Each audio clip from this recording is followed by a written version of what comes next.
ओम श्री परमात्मने नमः। श्रीमद्भगवद्गीता अथ प्रथमोऽध्यायः। धृतराष्ट्रोवाच धर्मक्षेत्रे कुरुक्षेत्रे समवेतायुत्सवः महामगा पाण्डवाश्चैव किमकुर्वत सञ्जय। सञ्जय उवाच दृष्ट्वा तु पाण्डवानीकं व्यूढं दुर्योधनस्तदा आचार्योपसंगम्य राजा वचनमब्रवीत्। पश्यैलां पाण्डुपुत्राणाम् आचार्यमहतीं च मुं व्यूढान् नृपतपुत्रेण तव शिष्येण धीमता। अत्र शूरा महेश्वासा भीमार्जुनसमायुधि युयुधानो विराटश्च द्रुपदश्च महारथः। दृष्टकेतुश्चेकितानः काशिराजश्च वीर्यवान् पुरुषित्कुन्तिभोजश्च शैव्यश्च नरपुङ्गवः। युधामन्युश्च विक्रान्त उत्तमौजाश्च वीर्यवान् सौभद्रो द्रौपदेयाश्च सर्व एव महारथाः। अस्माकं तु विशिष्टा एतान्यभूतद्विजोत्तम नायका मम सैन्यस्य समुद्यार्थं तान् ब्रवीमि। भवान् भीष्मश्च कर्णश्च कृपश्च समितिञ्जयः अश्वत्थामा विकर्णश्च सौमदत्त्यस्तथैव च अन्ये च बहवः शूरा मदरथे त्यक्तजीविताः। नानाशस्त्रप्रहरणाः सर्वे युद्धविशारदाः।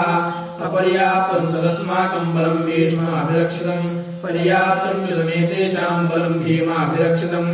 अयनेषु सर्वेषु यथा भागमुपस्थिताः भीष्ममेवाभिरक्षन्तु भवन्तः सर्व एव हि। तस्य सञ्जनयनहर्षं कुर्वन्तः पितामहः सिंहनादं विनोद्योच्चैशङ्खं दद्मौ प्रतापवान्।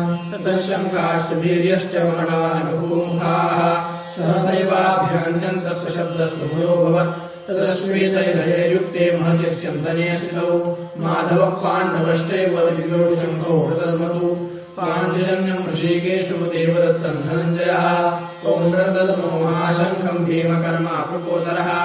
अनन्तविजयं राजा कुन्तीपुत्रो युधिष्ठिरः नकुलसहदेवश्च सुघोषमणिपुष्पकौ काशश्च परमेश्वरः शिखण्डी च महारथः। दृष्टद्युम्नो विराटश्च सात्विकिश्च अपराजितः। द्रुपदो द्रौपदेयाश्च सर्वशः पृथिवीपदे सौभद्रश्च महाबाहुः शङ्खान् दद्मो पृथक् पृथक्। सघोषो धार्तराष्ट्राणां हृदयानि व्यदारयत् नभश्च पृथिवीं चैव तुमुलोऽभ्यनुनादयन्। अथ व्यवस्थितान् दृष्ट्वा धार्तराष्ट्रान् कपिध्वजः प्रवृत्ते शस्त्रसम्पाते धनुर्जन्य पाण्डव। ऋषिकेशं तदा वाक्यमिदमाह महीपते। अर्जुनोवाच सेनयोरुभयोर्मध्ये रथं स्थापयमेच्युत यावदेतान् निरीक्षेऽहं योद्धुकामानवस्थितान्। कैर्मया सह योद्धव्यमस्मिन् रणसमुद्यमे योत्स्यमानानवेक्षेऽहं जयेत्येत्र समागताः। धार्तराष्ट्रस्य दुर्बुद्धे युद्धे प्रियचिकीर्षवः। सञ्जय उवाच एवमुक्तो ऋषिकेशो गुडाकेशेन भारत सेनयोरुभयोर्मध्ये स्थापयित्वा रथोत्तमम्। भीष्मद्रोणमुपगतः सर्वेषां च महीक्षिताम् उवाच पार्थ पश्यैतान् समवेतान् कुरूनिति। तत्रापश्य स्थितान् पार्थ पितॄन् पितामहान् आचार्यान् मातुलान् भ्रातॄन् पुत्रान् पौत्रान् सखीन् सखा श्वशुरान् सुहृदश्चैव सेनयोरुभयोरपि। तान् समीक्ष्य स कौन्तेय सर्वान् बन्धुनिवस्थितान् कृपया परया विश्वो विषदन्नितमब्रवीत्। अर्जुनोवाच दृष्ट्वेमं स्वजनं कृष्णं युयुत्सं समुपस्थितम् सीदन्ति मम गात्राणि मुखं च परिशुष्यति। वेपतुश्च शरीरे मे रोमहर्षश्च जायते गाण्डीवं संसृते हस्तात् त्वच्चैव परिदह्यते। न च शक्नोम्यवस्थातुं भ्रमतीव च मे मनः निमित्तानि च पश्यामि विपरीतानि केशव। न च श्रेयोर्पश्यामि हत्वा स्वजनमाहवे न काङ्क्षे विजयं कृष्ण न च राज्यं सुखानि च।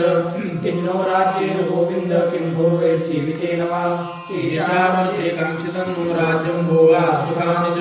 तैमेव स्थिता युद्धे प्राणान् त्यक्त्वा धनानि च। आचार्याः पितरः पुत्राः सदैव च पितामहाः मातुलाः शिशुराः पौत्राः शालाः समनन्दिनस्तथा। एतान् हन्तुमिच्छामि यतो मधुसूदन अपि त्रैलोक्यराज्यस्य हेतोः किन्तु मही कृते निहत्य धार्तराष्ट्रान्नः का प्रिये स्यात् जनार्दन। पापमेवाश्रये तस्मात् त्वैतानातुतायिनः तस्मान्नार्हा वयं हन्तुं धार्तराष्ट्रान् स्वबान्धवान्। स्वजनमेकलं मत्वा सुखिनः स्याम माधव। यद्यपि तेन पश्यन्ति लोभोपहतचेतसः कुलक्षयकृतं दोषं मित्रद्रोहे च पातकम्। कथं न ज्ञेयमस्माभिः पापादस्माभिवर्तितुम्। कुलक्षये कृतं दोषं प्रपश्यद्भिर्जनार्दन कुलक्षये प्रणश्यन्ति कुलधर्माः सनातना धर्मे नष्टे कुलं कृष्ण अधर्मो विभवत्युत अधर्माद्विभवात् कृष्ण प्रदुष्यन्ति कुलस्त्रियः स्त्रीषु दुष्टाशुभार्ष्णेय जायते वर्णसङ्करः शङ्करो नरकायैव कुलज्ञानानुकुलस्य च पतन्ति पितरो ह्येषां लोकपिण्डोदकक्रियाः दोषेनेतैः कुलज्ञानां वर्णसङ्करकारकैः उत्साद्यन्ते जातिधर्माः कुलधर्माश्च शाश्वताः उत्सन्नकुलधर्माणां मनुष्याणां जनार्दन नरके नियतं वासो भवतीत्यनुशुश्रुम अहोवत महत्पापं कर्तुं व्यवसिता वयं यद्राज्यशुभलोभेन हन्तुं स्वजनमुद्यताः यदि मां प्रतीकारमशस्त्रं शस्त्रपाणयः धार्तराष्ट्रधारणे अन्योस्तन्मे क्षेमतरं भवेत् सञ्जय उवाच एवमुक्त्वार्जुनसङ्ख्ये रथोपस्थौपाविशत् विसृज्य ससरं चापं शोकसंविघ्नमानसः ॐ तत्सदिति श्रीमद्भगवद्गीतासूपनिषत्सु ब्रह्मविद्यायां योगशास्त्रे श्रीकृष्णार्जुनसंवादे योगो नाम प्रथमोऽध्यायः। हरये नमः हरये नमः हरये नमः। ॐ श्रीपरमात्मने नमः। अथ द्वितीयोऽध्यायः। संजय उवाच तन्तता कृपयाविष्टमश्रुपूर्णाकुलेक्षणम् विषेदन्तमिदं वाक्यमुवाच मधुसूदन। श्रीभगवानुवाच कुतस्त्वाकस्मान्मिदं विषमे समुपस्थितम् अनार्यजुष्टमस्वर्गीयमकीर्तिकरमर्जुन क्लेभ्यं मास्मगमः पार्थ नैतत्त्वयोपपद्यते शूद्रं हृदय दौर्बल्यं त्यक्तोत्तिष्ठ परन्तप। अर्जुनोवाच कथं भीष्ममहं सङ्ख्ये द्रोणं च मधुसूदन इषु विप्रतियोत्सामि पूजारावरिसूदन गुरूणः त्वा हि महानुभावान् श्रेयो भोक्तुं वैक्षमपीह लोके हत्वार्थकामांस्तु गुरूनिहैव भुञ्जीय भोगान् रजुलप्रतिग्रहान् न चैतद्विद्मः कतरन्नो दरीयो यद्वाजयेम यदि वा नो देयुः याने महत्वा न जिजीविषामः तेव स्थिताः प्रमुखे धार्तराष्ट्राः कार्पण्यदोषोपहतस्वभावः पृच्छामि त्वां धर्मसम्मूढचेताः यश्रेयस्यान्निश्चितं ब्रूहि तन्मे शिष्यस्तेऽहं शाजिमान् त्वां प्रपन्नम् न हि प्रपश्यामि ममापनुद्यात् यच्छोकमुच्छोषमिन्द्रियाणाम् अवाप्य भूमावसपत्नमूर्धम् राज्यं सुराणामपि चाधिपत्यम्। संजय उवाच एवमुक्त्वा श्रीकेशं गुडाकेशं परन्तप नयोस्ति गोविन्दमुक्त्वा तूष्णीं बभूव तमुवाच श्रीकेश प्रहसन्निव भारत सेनयोरुभयोर्मध्ये विषीदन्तमिदं वचः। श्रीभगवानुवाच अशोचानुशोचस्त्वं प्रज्ञावादांशभाषिजे गतासु न गतासोश्च नानुशोचन्ति पण्डिताः न त्वेवाहं जातुमासं न त्वन्ये मे जनाधिपाः न चैव न भविष्यामः सर्वे वयमतः परम् देहिनोऽस्मिन्यथा देहे कौमारं यौवनं जरा तथा देहान्तरप्राप्तिर्धीरस्तत्र न मुह्यते मात्रा स्पर्शात् कौन्तेयः शीतोष्णसुखदुःखदाः आगमापायो नित्यास्तांस्ति तिक्षस्व भारत यं हि न व्यथयन्ते ते पुरुषं पुरुषर्षभ समदुःखसुखं धीरं सोऽमृतत्वाय कल्पते नाससो विद्यते भावो नाभावो विद्यते सतः उभयोरपि दृष्टोऽन्तस्त्वनयोस्तत्त्वदर्शिभिः अविनाशि तु तद्विद्धि येन सर्वमिदं ततम् विनाशमव्ययस्यास्य न कश्चित् कर्तुमर्हति अन्तवन्तैमे देहा नित्यस्योक्ता शरीरिणः अनाशिनो प्रमेयस्य तस्माद्युध्यस्व भारत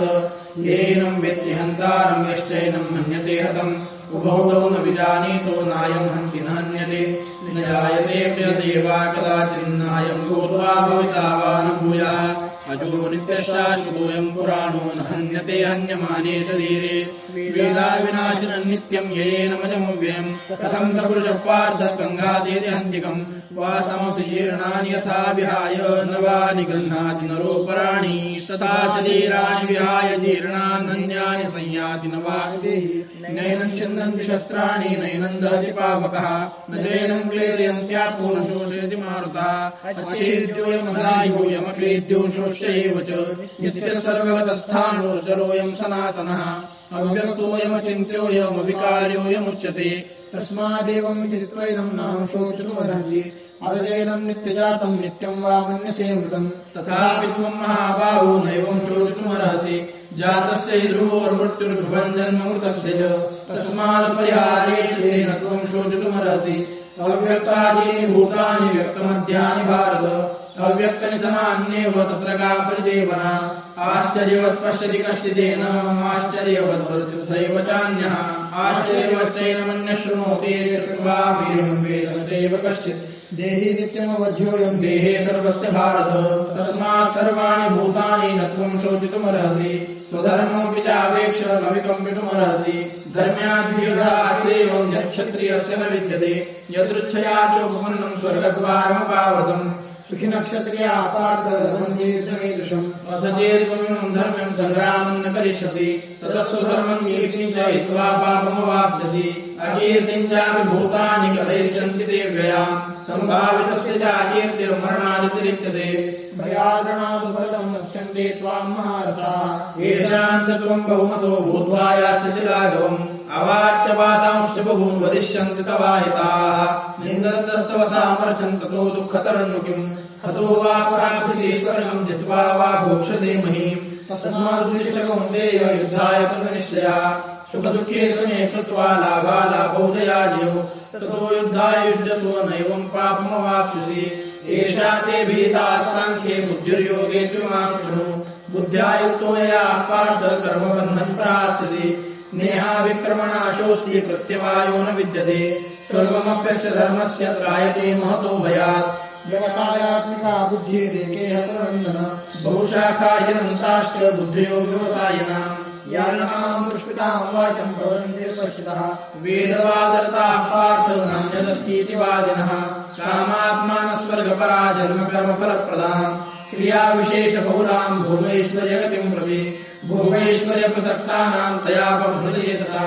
व्यवसायात्मिका बुद्धिः समाधौ न विधीयते त्रैगुण्यविषया वेदा निस्त्रैगुण्यो भवान् निर्द्वन्द्वो नित्यसत्त्वस्थो निर्योगक्षेमात्मवान् यावानर्थमुदपाने सर्वतः सम्प्रोदके तावान् सर्वेषु वेदेषु ब्राह्मणस्य विजानता कर्मण्येवाधिकारस्ते मा फलेषु कदाचन मा कर्मफलहेतुर्भूर्मा ते सङ्गो स्वकर्मणि योगस्थः कुरु कर्माणि सङ्गं त्यक्त्वा धनञ्जय सिद्ध्यसिद्ध्यो समो भूत्वा समत्वं योग उच्यते दूरेण ह्यवरं कर्म बुद्धियोगात् धनञ्जय बुद्धौ शरणमन्विच्छ कृपणाः फलहेतवः बुद्धियुक्तो जहातीह उभे सुकृतदुष्कृते तस्माद्योगायुज्यस्व योगः कर्मसु कौशलम् कर्मजं बुद्धियुक्ता ये फलं त्यक्त्वा मनीषिणः जन्मबन्धं निर्मुक्ताः पदं गच्छन्त्यनामयम् यदा ते मोहकलिनं बुद्धिर्विद्रयिष्यति सदानन्दादिनिर्वेदं शोकविश्रुतस्य च श्रुतिविप्रतिपन्ना ते यदा स्थास्यति निश्चला समाधावचला बुद्धिस्तदा योगमवाप्स्यसि अर्जुनोवाच चितप्रज्ञस्य का भाषा समाधिस्थस्य केशव चितैः किं प्रभाषेत किमासीत प्रजेतकम् श्रीभगवानुवाच प्रजायता कामान् सर्वान् पार्थमनोगतान् आत्मन्येवात्मना तुष्टस्थितप्रज्ञस्तदोच्यते दुःखेष्वनुद्विग्नमनः सुखेषु विगतस्पृहा वीतरागभयक्रोधस्थितिर्मुनिरुच्यते यः सर्वत्राभिस्नेहः तत्तत्प्राप्य शुभाशुभम् नाभिनन्दन्ति न द्वेष्टि तस्य प्रज्ञा प्रतिष्ठिता यदा संवर्ते चायं पूर्वोऽङ्गानीव सर्वशः इन्द्रियाणीन्द्रियार्थेभ्यस्तस्य प्रज्ञा प्रतिष्ठिता विषया विनिवर्तन्ते निराहारस्य देहिनः रसवर्जं रसोऽप्यस्य परं दृष्ट्वा निवर्तते यततो ह्यपि कौन्तेय पुरुषस्य विप्रस्थितः इन्द्रियाणि हरन्ति प्रथमं मनः तानि सर्वाणि संयम्य युक्तासीतमत्परः वशे यस्येन्द्रियाणि तस्य प्रज्ञा प्रतिष्ठिता ध्यायतो विषयान् भूतसङ्गस्तेषुपजायते सङ्गात् सज्जायते कामः कामात् क्रोधोऽभिजायते क्रोधात् भवति सम्मोहः सम्मोहात् स्मृतिविभ्रमः स्मृतिभ्रंशात् बुद्धिनाशो बुद्धिनाशात् प्रणश्यति रागद्वेषयुक्तेषु विषयानिन्द्रियैश्चरन् आत्मवश्यैर्विधेयात्मा प्रसादमति गच्छति प्रसादे सर्वदुःखानां हानिरस्योपजायते प्रसन्नचेतसो यासु बुद्धिः परिवर्तिष्यते नास्ति बुद्धिरयुक्तस्य न चायुक्तस्य भावना न चाभावैतश्चान्त्यशान्तस्ति कुतः सुखम् इन्द्रियाणामितरताभ्यन्मनोनुविधीयते ततश्च पित्रज्ञा वायुर्नामिवामृति तस्माद्यस्य महाभागो निगृहीतानि सर्वशः इन्द्रियाणीन्द्रियार्थेभ्यस्तस्य प्रज्ञा प्रतिष्ठिता यानिशा सर्वभूतानां तस्याञ्जागृतसंयमी यस्याञ्जागृतभूतानि सा निशा पश्यतो मुने आपूर्यमाणमचलप्रतिष्ठम् समुद्रभावप्रविशन्ति तद्वत्कामायम् प्रविशन्ति सर्वे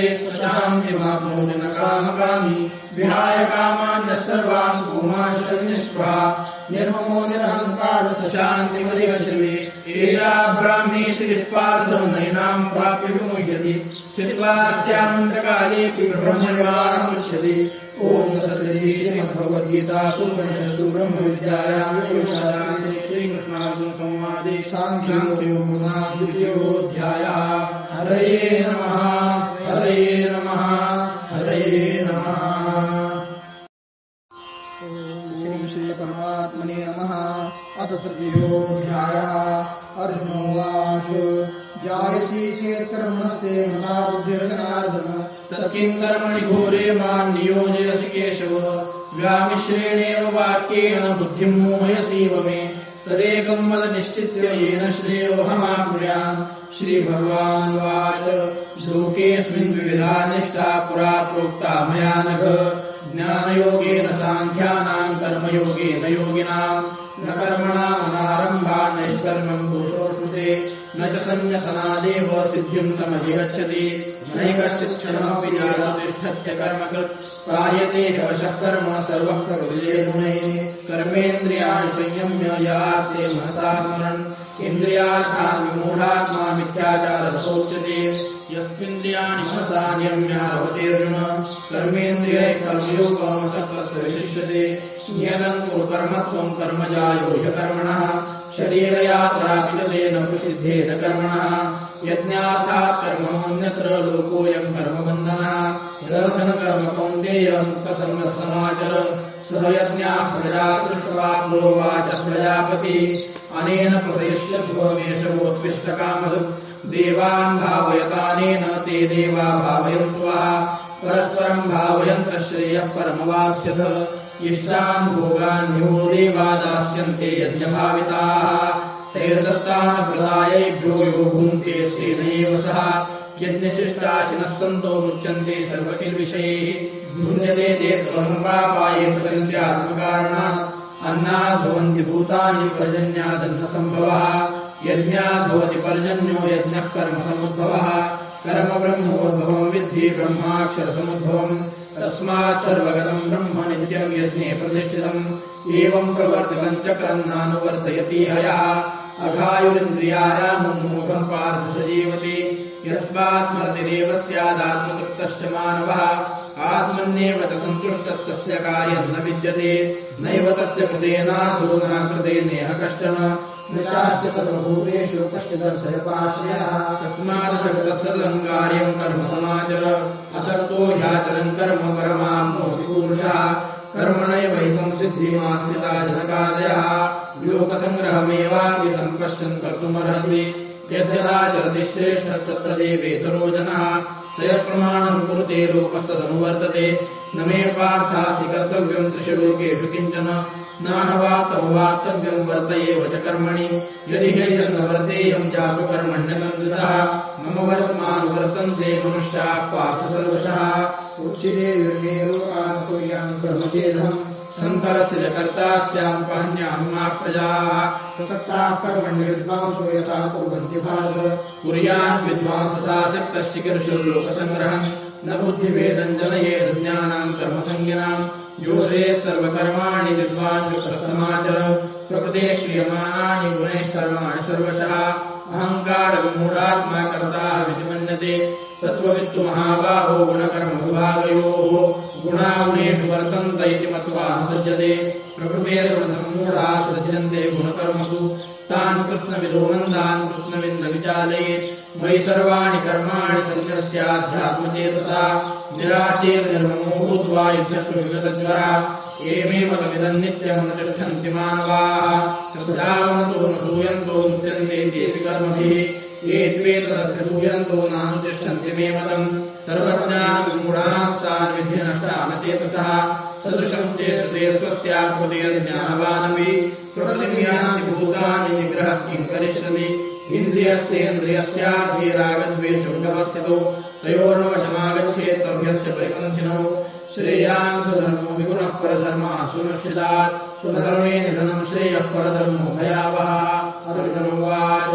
अथ केन प्रयुक्तोऽयम् पापम् चरति पुरुषः अनिच्छन्नपि वार्ष्णेय बलादिपरियोजितः श्रीभगवानुवाच कामैष क्रोधेश रजोगुणसमुद्भवः महाशनो महापाप्मा विद्येनमिह वैरिणम् धूमेनाव्रियते वह्निर्यथादर्शो मलेन च यथोर्वेनावृतो गर्भस्तथा तेनेदमावृतम् आवृतम् ज्ञानमेतेन ज्ञानिनो नित्यवैरिणा कामरूपेण कौन्तेय दुष्पूरेण मलेन च इन्द्रियाणि बुद्धिरस्याधिष्ठानमुच्यते एतैर्विमोह्यते सज्ञानमावृत्य देहिनम् तस्मात्त्वमिन्द्रियाण्यादौ नियम्य भरतर्षभ पाप्मानम् प्रदहेशेनम् ज्ञानविज्ञाननाशनम् इन्द्रियाणि पराण्याहुरिन्द्रियभ्यः परम् मनः मनसस्तु परा बुद्ध्ययो बुद्धे परतस्तु सः एवम् बुद्धे परम् बुद्ध्वा संसद्ध्यात्मानमात्मना जयशत्रुम् महाबाहो कामरूपम् दुरासुखम् ॐ तत्सदिति श्रीमद्भगवद्गीतासु उपनिषत्सु ब्रह्मविद्यायां योगशास्त्रे श्रीकृष्णार्जुनसंवादे कर्मयोगो नाम तृतीयोऽध्यायः।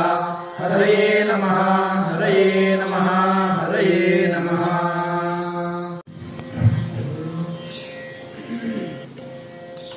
ॐ श्री परमात्मने नमः। अथ चतुर्थोऽध्यायः। श्रीभगवानुवाच इमम् विवस्वते योगम् प्रोक्तवान् अहमव्ययम् विवस्वान् मनवे प्राहुरिक्ष्वाकवे ब्रवीत् एवम् परम्परा प्राप्तमिमम् राजर्षयो विदुः सकाले नेह महता योगो नष्टः परन्तप स एवायम् मया तेद्य योगः प्रोक्तः पुरातनः मुक्तोऽसि मे सखा चेति रहस्यम् हेतुदुत्तमम्। अर्जुनोवाच अपरम् भवतो जन्म परम् जन्म विवस्वतः कथमेतद्विजानीयाम् त्वमादौ प्रोक्तवानिति। श्रीभगवानुवाच बहूनि मे व्यतीतानि जन्मानि तव चार्जुन तान्यम् वेद सर्वाणि न त्वम् वेद परन्तप अजोऽपि सन्नव्ययात्मा भूतानामेषुरोऽपि सन् प्रकृतिम् स्वामधिष्ठाय सम्भवाम्यात्ममायया यदा यदा हि धर्मस्य ग्लानिर्भवति भारत अभ्युत्थानमधर्मस्य तदात्मानम् सृजाम्यहम् परित्राणाय साधूनाम् विनाशाय दुष्कृताम् धर्मसंस्थापनार्थाय सम्भवामि युगे युगे जन्म कर्म च मे दिव्यमेवम् यो वेत्ति तत्त्वतः त्यक्त्वा देहम् पुनर्जन्म नैति मामेति सोऽर्जुन वीतरागभयक्रोधाम् मया मामुपाश्रिताः बहवो ज्ञानतपसा पूता मद्भावमागताः ये यथा माम् प्रपद्यन्ते तथैव भजाम्यहम् मम वर्त्मानुवर्तन्ते मनुष्याः पार्थ सर्वशः काञ्चनतः कर्मणाम् सिद्धिम् यजन्त इह देवताः क्षिप्रम् हि मानुषे लोके सिद्धिर्भवति कर्मजा चातुर्वर्ण्यम् मया सृष्टम् गुणकर्मविभागशः तस्य कर्तारम् माम् विद्यकर्तारमोऽव्ययम् न माम् कर्माणि लिम्पन्येन मे कर्मफले स्पृहा इति माम् यो हि कर्मभिर्न सबध्यते एवम् ज्ञात्वा कृतम् कर्म पूर्वैरभिमुमुक्षुभिः कुरु कर्मैव तस्मात् त्वम् पूर्वैः पूर्वतरम् कृतम् किम् कर्म किमकर्मेति कवयोऽप्यत्र मोहिताः तत्ते कर्म प्रवक्ष्यामि यज्ञात्वा मोक्षसे शुभा कर्मणो ह्यपि बोधव्यम् बोधव्यम् च विकर्मणः अकर्मणश्च बोधव्यम् गहना कर्मणो गतिः कर्मण्यकर्मयः पश्येद कर्मणि च कर्मयः स बुद्धिमान् मनुष्येषु संयुक्तः कृष्णकर्मकृत् यस्य सर्वे समारम्भाः कामसङ्कल्पवर्जिताः ज्ञानाग्निदग्धकर्माणम् तमाहुः पण्डितम् बुधाः त्यक्त्वा कर्मफलासङ्गम् नित्यतृप्तो निराश्रयः कर्मण्यपि प्रवृत्तोऽपि नैव किञ्चित् करोति सः निराशीरेव चित्तात्मा त्यक्तसर्वपरिग्रहः चार्येण केवलम् कर्म कुर्वन्नाप्नोति किल्बिषम् यदृच्छालावसन्तुष्टो द्वन्द्वातीतो विमत्सरः समसिद्धावसिद्धौ च कृतवान् न निबध्यते गतसङ्गस्य मुक्तस्य ज्ञानावस्थितचेतसः यज्ञायाचरतः कर्म समग्रम् प्रविलीयते ब्रह्मार्पणम् ब्रह्मविर्ब्रह्माग्नौ ब्रह्मणाहुतम् ब्रह्मैव तेन गन्तव्यम् ब्रह्मकर्म समाधिना दैवमेवापरे यज्ञं योगिनः पर्युपासते ब्रह्माज्ञापरे यज्ञं यज्ञे दैवोपजुह्वति श्रोत्रादीनिन्द्रियाणि संयमाभिषुवति शब्दादिविषयान्य इन्द्रियाभिषुवति सर्वाणीन्द्रियकर्माणि प्राणकर्माणि चापरे आत्मसंयमयोगाग्नो जुह्वति ज्ञानदीपिते द्रव्ययज्ञास्तपोयज्ञा योगयज्ञास्तथापरे स्वाध्यायज्ञानयज्ञाश्रयते संस्कृतकृताः अपाने जुह्वति प्राणं प्राणे पानं तथापरे प्राणापानगतिरुद्ध्वा प्राणायामपरायणाः अपरे अन्तराहारा प्राणान् प्राणे जुह्वति सर्वेऽपि ते यज्ञविधो यज्ञक्षपितकल्मषाः यज्ञशिष्टामृतभुजो यान्ति ब्रह्म सनातनम् नायं लोकोऽस्य यज्ञस्य कुतोऽन्यः पुरुषोत्तमः एवं बहुविधा यज्ञा वितता ब्रह्मणो मुखे कर्मजान् सर्वानेव ज्ञात्वा विमोक्षसे श्रेयान्तर्गमया ज्ञानयज्ञः परन्तप सर्वं कर्माखिलं पाकज्ञाने परिसमाप्यते तद्विद्य प्रणिपातेन परिप्रश्नेन सेवया उपदेशन्ते ज्ञानं ज्ञानिनः सत्त्वदर्शिनः यज्ञात्वा पुनर्मोहमेवं यास्यति पाण्डव येन भूतान्यशेषेण रक्षस्यात्मन्यतो वै अभिजेदसि पापेभ्यः सर्वेभ्यः पापकृत्तमः सर्वं ज्ञानकृतेनैव वृजनं संतरिष्यसि यथेतांशविद्धो भस्मसात् कुरुते अर्जुन ज्ञानाग्य सर्वकर्माणि भस्मसात् कुरुते तथा न हि ज्ञानेन सदृशं वैतरणमहिद्यते तत्स्वयं योगसंसिद्धः कालेनात्मनिविन्दति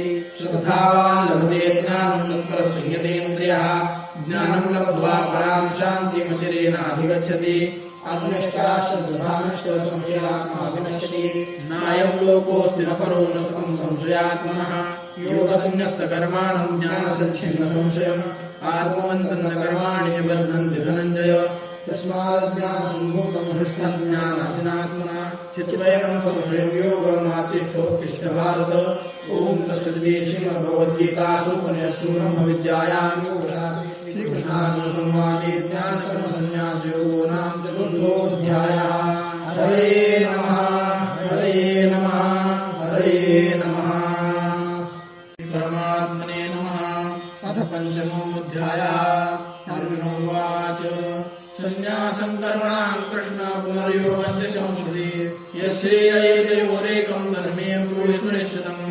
श्रीभगवानुवाच सन्न्यासः कर्मयोगश्च निःश्रेयसकरावुभौ तयोस्तु कर्मसन्न्यासात् कर्मयोगो विशिष्यते ज्ञेयस्य नित्यसन्न्यासी योगद्वेष्टि न काङ्क्षति निर्द्वन्द्वो हि महाबाहो सुखं बन्धात् प्रमुच्यते साङ्ख्ययोगो पृथग्बाला प्रवदन्ति न पण्डिताः एकमप्याश्रितः सम्यक् उभयोर्विन्दते फलम् यत्साङ्ख्यै प्राप्यते स्थानं तद्योगैरपि गम्यते एकं साङ्ख्यं च योगं च यः पश्यति स पश्यति सन्न्यासस्तु महाबाहो दुःखमाप्तुमयोगतः योगयुक्तो निर्ब्रह्मचिरेणाधिगच्छति योगयुक्तो विशुद्धात्मा विजितात्मा जितेन्द्रियः सर्वभूतात्मभूतात्मा कुर्वन्नपि न लिप्यते नैव किञ्चित् करोमीति युक्तो मन्येत तत्त्ववित् पश्यन् शृण्वन् स्पृशन् जिघ्रन् रक्षन् गच्छन् स्वपन् स्वसन् प्रलपन् विसृजन् गृह्णन् निमिषन् निमिषन्नपि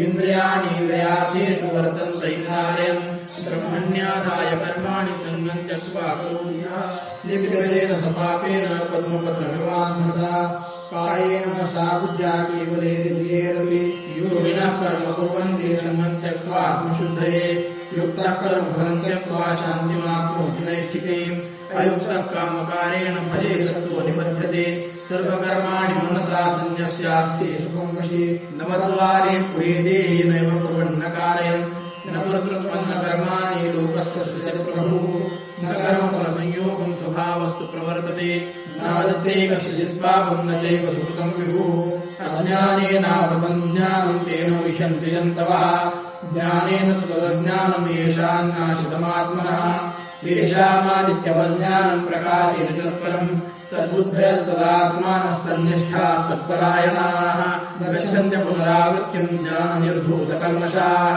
विद्याविनयसम्पन्ने ब्राह्मणे गृहस्थिनि शुनियैव स्वभागे च पण्डिताः समदर्शिनः इह एव सर्गो येषां साम्ये स्थितं मनः निर्दोषं निष्कलमं ब्रह्म तस्मात् ब्रह्मणिदेशितः न प्रहर्षेत् प्रियं प्राप्य मधुमिजेत् प्राप्य च प्रियं स्थिरबुद्धिरसम्मूढो ब्रह्मविद् ब्रह्मणि स्थितः बाह्यस्पर्शे ससक्तात्मा विन्दत्यात्मनि यत्सुखं स ब्रह्मयोगयुक्तात्मा सुखमक्षयमश्नुते ये हि संस्पर्शजा भोगा दुःखयो न एवते आद्यन्तमन्तः कौन्तेय न तेषु रमते कुतः शक्नोति हयसोढुं प्राक्षणीरविमोक्षणात् कामक्रोधोद्भवं वेगं स युक्तः स सुखे नरः योऽन्तः सुखोऽन्तरारामस्तथान्तर्ज्योतिरेव यः सुयोगी ब्रह्मनिर्वाणं ब्रह्मभूतोऽधिगच्छति लभन्ते ब्रह्मनिर्वाणं ऋषयक्षीणकल्मषाः छिन्नद्वैतायकात्मानः सर्वभूतहिते रताः कामक्रोधवियुक्तानां यतीनां यतचेतसाम् अभितो ब्रह्मनिर्वाणं वर्तते विदितात्मनां स्पर्शान् कृत्वा बहिर्बाह्याश्चक्षुश्चैवान्तरे भ्रुवोः प्राणापानौ समौ कृत्वा नासाभ्यन्तरचारिणौ यतेन्द्रियमनोबुद्धिर्निर्मोक्षपरायणः विगतेच्छाभयक्रोधो यः सदा मुक्त एव सः भोक्तारं यज्ञतमसां सर्वलोकमहेश्वरम् श्रुतं सर्वभूतानां ज्ञात्वा मां शान्तिमृच्छति ॐ तत्सदिति श्रीमद्भगवद्गीतासूपनिषत्सु ब्रह्मविद्यायां योगशास्त्रे श्रीकृष्णार्जुनसंवादे कर्मसन्न्यासयोगो नाम पंचमोऽध्यायः। हरे नमः हरे नमः हरे नमः। श्रीपरमात्मने नमः। अथ षष्ठोऽध्यायः। श्रीभगवानुवाच अनाश्रितः कर्मफलं कार्यं कर्म करोति यः स सन्न्यासी च योगी च न निरग्निर्न चाक्रियः यं सन्न्यासमिति प्राहुर्योगं तं विद्धि पाण्डव न यः सन्न्यस्तसङ्कल्पो योगी भवति कश्चन अनुरुक्षो मुनेर्योगं कर्म कारणमुच्यते योगारूढस्य तस्यैव शमः कारणमुच्यते यदा हीन्द्रियार्थेषु न कर्मसु सज्जते सर्वसङ्कल्पसन्न्यासी योगारूढस्तदोच्यते उद्धरेदात्मनात्मानं नात्मानमवसादयेत् आत्मैव ह्यात्मनो बन्धुरात्मैव रिपुरात्मनः बन्धुरात्मात्मनस्तस्य येनात्मैवात्मना जितः अनात्मनस्तु शत्रुत्वे वर्तेतात्मैव शत्रुवत् जितात्मनः प्रशान्तस्य परमात्मा समाहितः शीतोषु दुःखेषु तथा मानापमानयोः ज्ञानविज्ञानतृप्तात्मा कूटस्थविजितेन्द्रियः युक्तयुक्त्युच्यते योगी समलोष्टाश्मकाञ्चनः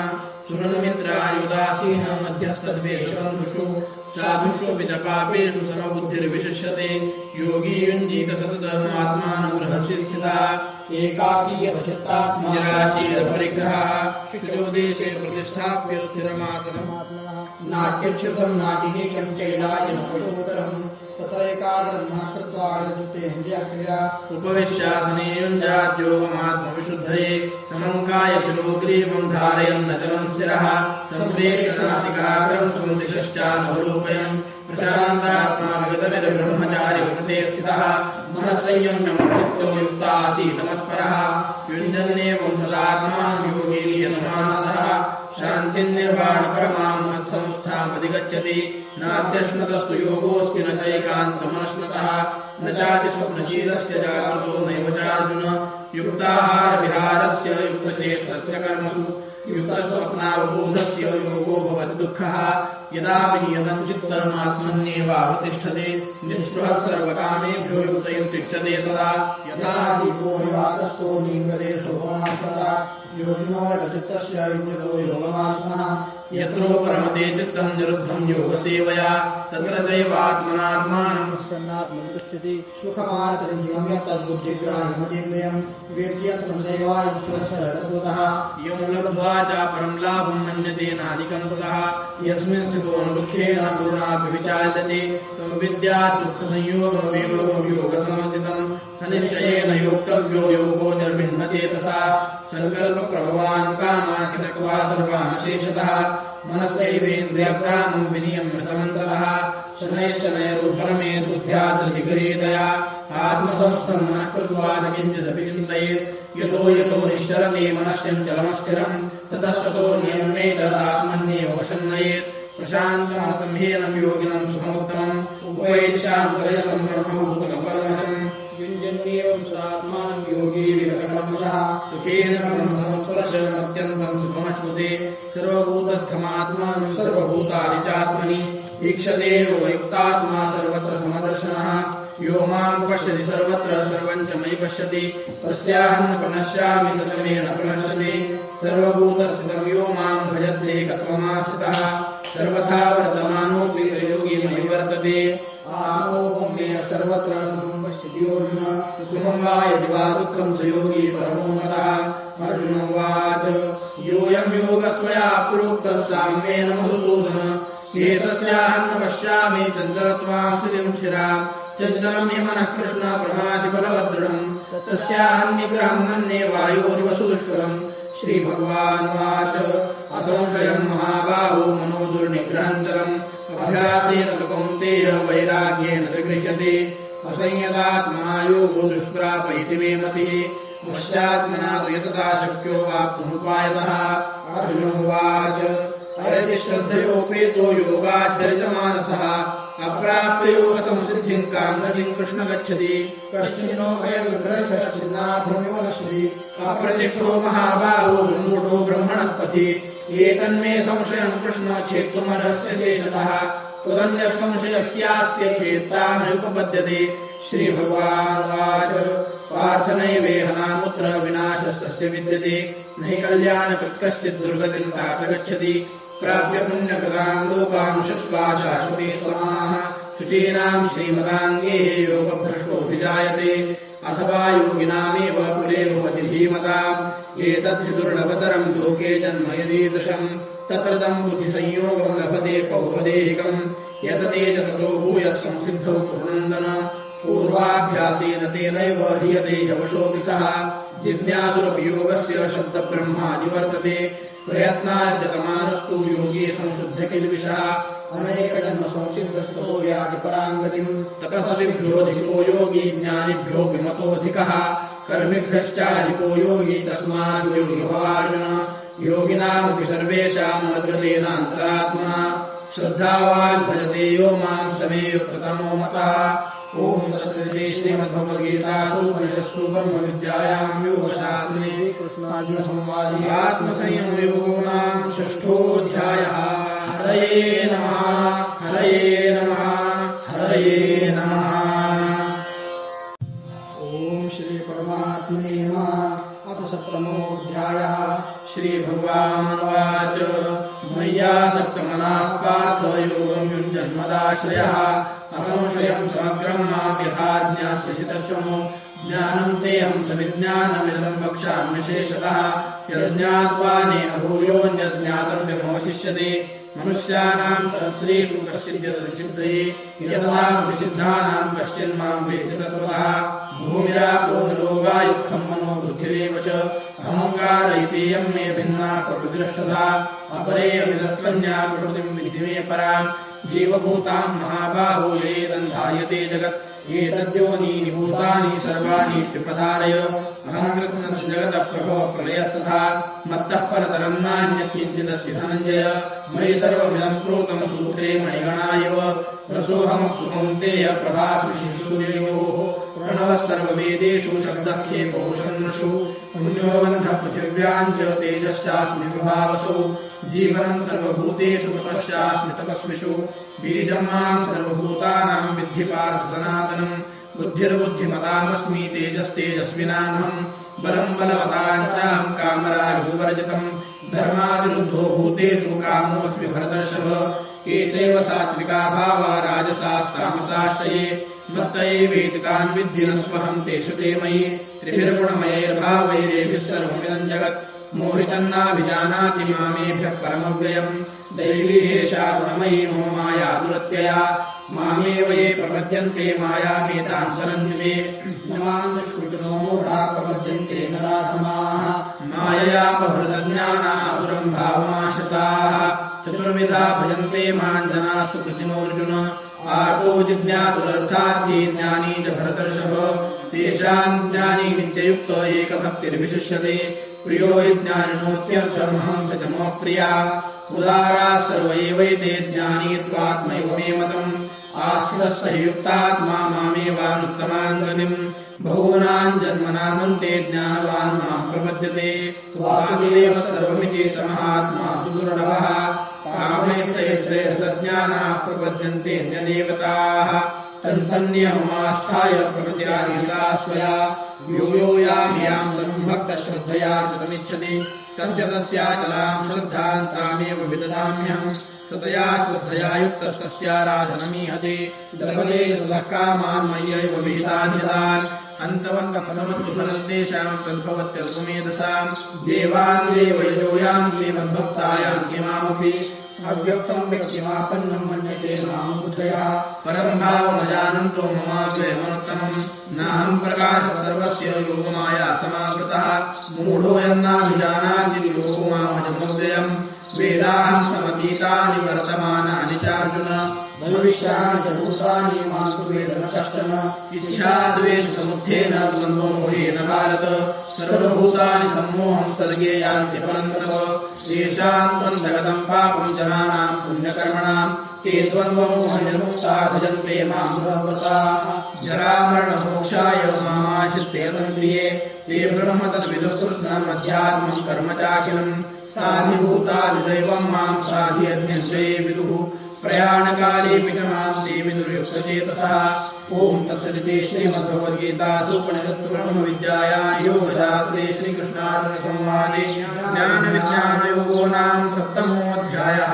हरये नमः हरये नमः हरये नमः। ॐ श्री परमात्मने नमः। अथ षष्ठोऽध्यायः।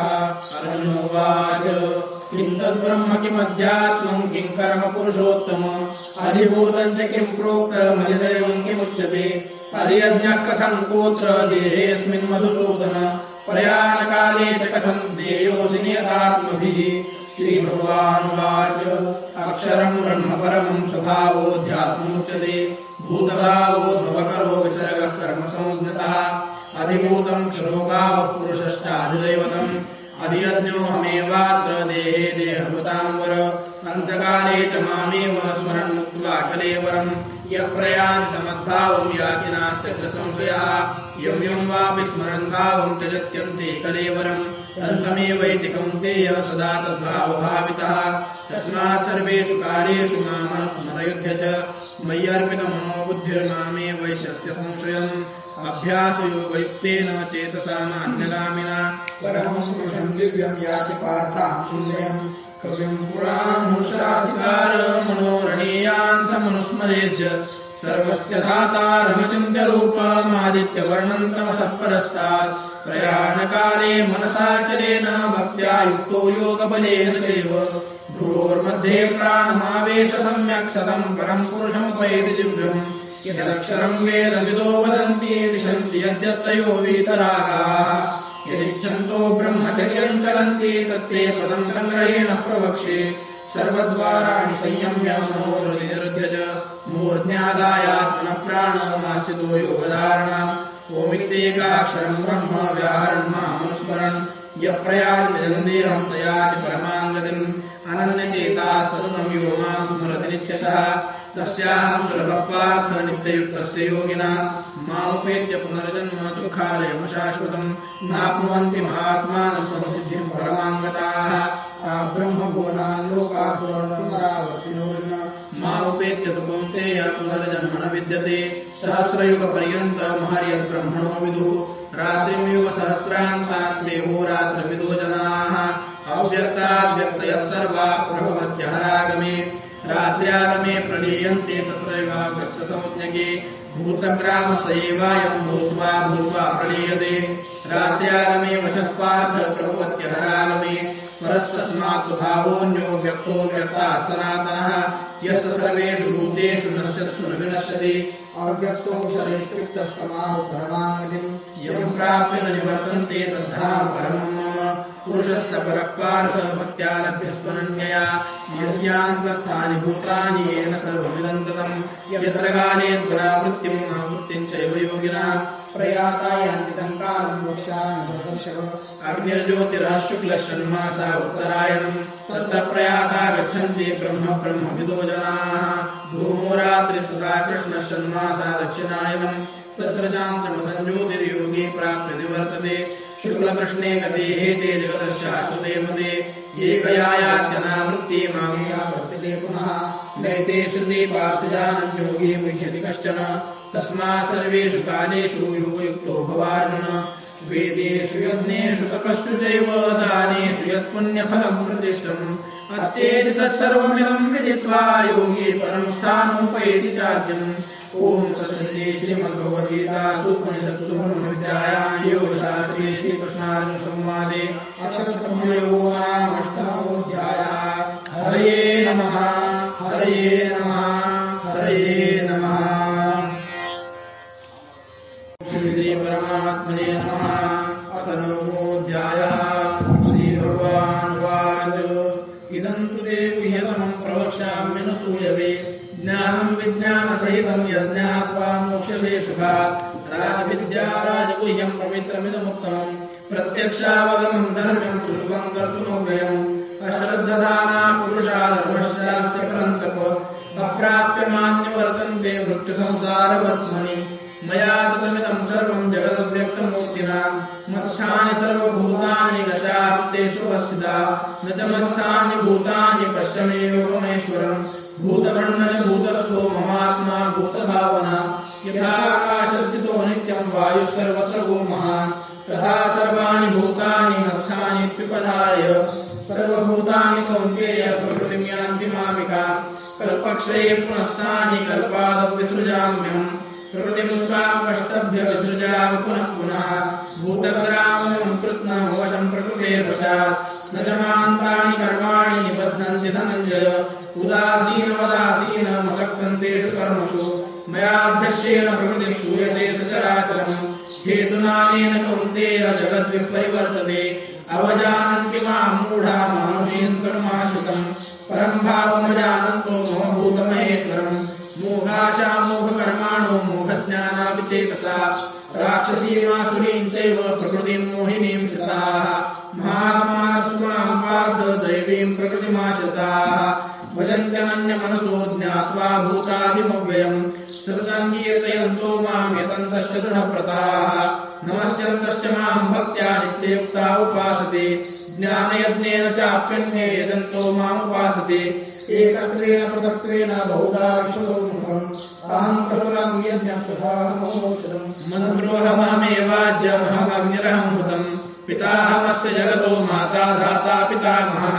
वेद्यं पवित्रमोङ्काररुक्सामयजुरेव च गतिर्भर्ता प्रभुः साक्षी निवासः शरणं सुरत् प्रभव प्रलयस्थानं निधानं लीलमव्ययम् सताम्यहमहं वर्षं निगृह्णामि शुद्धामि च अमृतश्चैव मृत्युश्च सदसत्याहमर्जुन त्रैविद्या मां सोमपाः पूतपापा यज्ञे निष्ठा स्वर्गन्ति प्रार्थयन्ति ये पुण्यमासाद्य सुरेन्द्रलोक भष्णन्ति दिव्यान् दिवि देवभोगान् एतं भुक्त्वा स्वर्गलोकं विशालम् क्षीणे पुण्ये मर्त्यलोकं विशन्ति एवं त्रयी धर्ममनुप्रपन्ना गतागतं कामकामा लभन्ते अनन्याश्चिन्तयन्तो मां ये जनाः पर्युपासते तेषां नित्याभियुक्तानां योगक्षेमं वहाम्यहम् येऽप्यन्यदेवता भक्ता यजन्ते श्रद्धयान्विताः तेऽपि मामेव कौन्तेय यजन्ति विधिपूर्वकम् अहमि सर्वयज्ञानां भोक्ता च प्रभुरेव च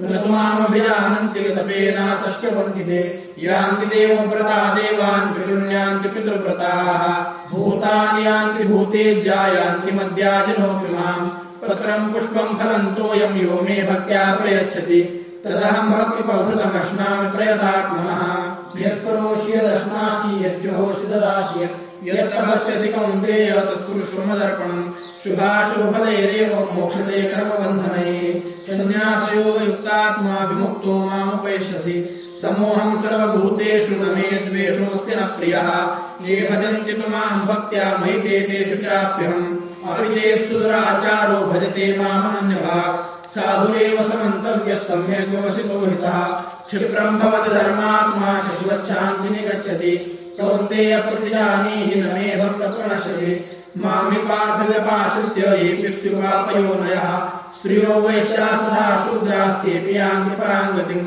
किं पुनर्ब्राह्मणाः पुण्या भक्ता राजर्षयस्तथा अनित्यमसुखं लोकमं प्राप्य भजस्व माम् मन्मना भव मद्भक्तो मद्याजीवान् नमस्कुरु मामे वैश्यसि युक्तैव मात्मानं मत्परायणः।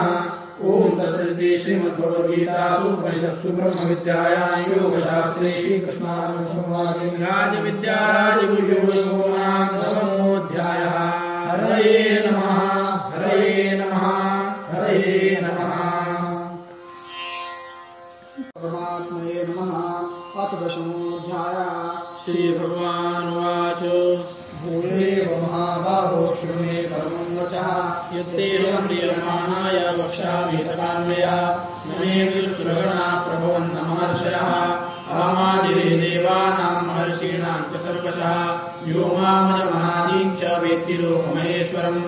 असम्मूढः समर्थेषु सर्वपापैः प्रमुच्यते बुद्धिर्ज्ञानसम्मोहक्षमा सत्यं दमश्रमः सुखं दुःखं भवो भावो भयं च भयमेव च अहिंसा समता तुष्टिस्तपोदानं यशो यशः भवन्ति भावा भूतानां मत्त एव पृथग्विधाः। महर्षयः सप्तपूर्वे चत्वारो मनवस्तथा मद्भावा मानसा जाता येषां लोके इमा प्रजा। एतां विभूतिं च मयो वेत्ति तत्त्वतः सोऽविकम्पेन योगेन युज्यते नात्र संशयः। अहं सर्वस्य प्रभवो मत्तः सर्वं प्रवर्तते इति मत्वा भजन्ते मां बुधाः भावसमन्विताः। मच्चित्ता मद्गतप्राणा बोधयन्तः परस्परं कथयन्तश्च मां नित्यं तुष्यन्ति रमन्ति च। तेषां सततयुक्तानां भजतां प्रीतिपूर्वकं ददामि बुद्धियोगन्तं येन मामुपयान्ति ते। तेषामेवानुकम्पार्थमज्ञानजन्तमः नाशयाम्यात्मभावस्थो ज्ञानदीपेन भास्वता।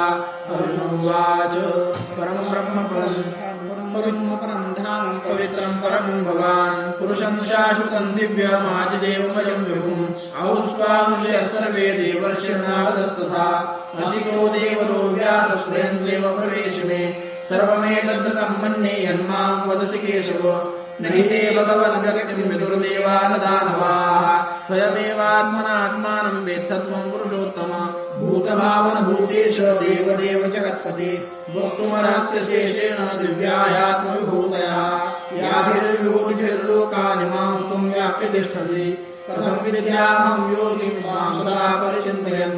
केषु केषु च भावेषु चिन्त्योऽसि भगवन्मया विस्तरेणात्मनो योगं विभूतिं च जनार्दन। भूयः कथय तृप्तिर्हि समतो नास्ति मे मृतम्। श्रीभगवानुवाच हन्तते कथयिष्यामि दिव्यायात्मविभूतयः प्राधान्यचक्षुश्रेष्ठ नास्त्यन्तो विस्तरस्य मे। अहमात्मा गुडाकेशः सर्वभूताक्षयः स्थितः अहमादिश्च मध्यं च भूतानामन्त एव च। आदित्यानामहं विष्णुर्ज्योतिषां प्रविरंशुमान् मरीचिर्मरुतामस्मि नक्षत्राणामहं शशि। वेदानां सामवेदोऽस्मि देवानामस्मि वासवः। इन्द्रियाणां मनश्चास्मि भूतानामस्मि चेतना। रुद्राणां शङ्करश्चास्मि वित्तेषु यक्षरक्षतां। वसूनां पावकश्चास्मि मेरुशिखरिणामहं। क्रोधसाच्च मुख्यं मां विद्धि पार्थ बृहस्पतिम्। सेनानीनामहं स्कन्दस्तरसामस्मि सागरः। महर्षीणां भृगृहं गिरामस्म्येकमक्षरम्। यज्ञानां जपयज्ञोऽस्मि स्थावराणां हिमालयः। अश्वत्थः सर्ववृक्षाणां देवर्षीणां च नारद। गन्धर्वाणां चित्ररथः सिद्धानां कपिलो मुनिः। उच्चैश्रवसमश्वानां विद्धि माममृतोद्भवम्। ऐरावतं गजेन्द्राणां नराणां च नराधिपम्। आयुधानामहं वज्रं धेनूनामस्मि कामधुक्। प्रजनश्चास्मि गन्धर्वः सर्पाणामस्मि वासुकिः। अनन्तश्चास्मि नागानां वरुणो यादसामहम्। पितॄणां यमा चास्मि यमः संयमतामहम्। प्रह्लादश्चास्मि दैत्यानां कालः कलयतामहम्। मृगाणां च मृगेन्द्रोऽहं वैनतेयश्च पक्षिणां। पवनः पवतामस्मि रामश्चस्त्रभृतामहम्। झषाणां मकरश्चास्मि स्रोतसामस्मि जाह्नवी। सर्गाणामहनिसन्तश्च मध्यं चैवाहमर्जुन। अध्यात्मविद्या विद्यानां पादप्रवदतामहम्। अक्षराणामकारोऽस्मि द्वन्द्वसामासिकस्य च। अहमेवाक्षरस्कारो धाताहं विश्वतोमुखः। मृत्युसर्वहरश्चाहमुद्भवश्च भविष्यताम्। कीर्तिश्रीर्वाक्च नारीणां स्मृतिर्मेधा धृतिक्षमा। बृहत्सामतथासाम्नां गायत्री छन्दसामहम्। मासानां मार्गशीर्षोऽहं ऋतूनां समासः। द्यूतं शलयतामस्मि तेजस्तेजस्विनाहम् जयोऽस्मि वसायोऽस्मि सत्वं सतोवतामहम् कृष्णीनां वासुदेवोऽस्मि पाण्डवानां धनञ्जयः मुनीनामप्यहं व्यासः कवीनां भूषणा कविः दण्डोदमयतामस्मि नीतिरस्मि जिगीषताम् मौनं चैवास्मि गुह्यानां ज्ञानी ज्ञानवतामहम् यच्चापि सर्वभूतानां बीजं ततःमर्जुन न तदस्ति विना यस्या मया भूतं चराचरम् नान्तोऽस्मि दिव्यानां विभूतीनां परन्तप एष तुद्देशतः प्रोक्तो भूते दुष्करो मया यद्यद्विभूतिमत्सत्त्वं श्रीमदूचितमेव वा तत्तदेवावगच्छत्वं मम तेजोसम्भवम् अथवा बोधयतेन किं ज्ञानेन तवार्जुन विष्टभ्याहमिदं कृष्णमेकांशेन स्थितो जगत् ॐ तत्सदिति श्रीमद्भगवद्गीतासु उपनिषत्सु ब्रह्मविद्यायां योगशास्त्रे श्रीकृष्णार्जुनसंवादे विभूतियोगो नाम 10मोऽध्यायः। हरये नमः हरये नमः हरये नमः। ॐ श्री परमात्मने नमः। अथैकादशोऽध्यायः। अर्जुन उवाच मदनुग्रहाय परमं गुह्यमध्यात्मसंस्थितम् यत्त्वयोक्तं वचस्तेन मोहोऽयं विगतो मम भवाप्ययं हि भूतानां शुकव्यस्तरशो मया त्वत्तः कमलपत्राक्ष माहात्म्यमपि चाव्ययम् एवमेतद्यथार्थत्वमात्मानं परमेश्वर द्रष्टुमिच्छामि ते रूपमैश्वरं पुरुषोत्तमम् मन्यसे तच्छक्यं मया द्रष्टुमिति प्रभो योगेश्वर ततो मे त्वं दर्शयात्मानमव्ययम्। श्रीभगवानुवाच पश्य मे पार्थरूपाणि शतशोऽसहस्रशः नानाविधानि दिव्यानि नानावर्णाकृतीनि च पश्यादित्यान् मधुं रुद्रानश्विनौ मरुतस्तथा बहून्यद्रष्टपूर्वाणि पश्चाश्चर्याणि भारत ह्यैकस्थं जगत्कृष्णं पश्चाद्य सचराचरम् मम देहे गुडाकेश यच्चान्यत् द्रष्टुमिच्छसि सर्वमां शक्यते द्रष्टुमनेनैव सुचक्षुषा दिव्यं ददामि ते चक्षुः पश्य मे योगमैश्वरम्। सञ्जय उवाच एवमुक्त्वा ततो राजन्महायोगेश्वरो हरिः दर्शयामास पार्थाय परमं रूपमैश्वरम् अनेकवक्त्रनयनम् अनेकाद्भुतदर्शनम् अनेकदिव्याभरणम् दिव्यानेकोच्चतायुधम् दिव्यमाल्याम्बरधरम् दिव्यगन्धाम् लेपनम् सर्वाश्चर्यमयं देवमनन्तं विश्वरूपम् दिवि सूर्यसहस्रस्य भवेद्युगपदुत्थिता यदि भासदृशी सा स्यात् भासस्तस्य महात्मनः तत्रैकस्थं जगत्कृष्णं प्रविभक्तमनेकधा अपश्यद्देव देवस्य शरीरे पाण्डवस्तदा ततः विस्मयाविष्टो हृष्टरोमा धनञ्जयः प्रणम्य तथा देवं तथाञ्जलिरभाषत।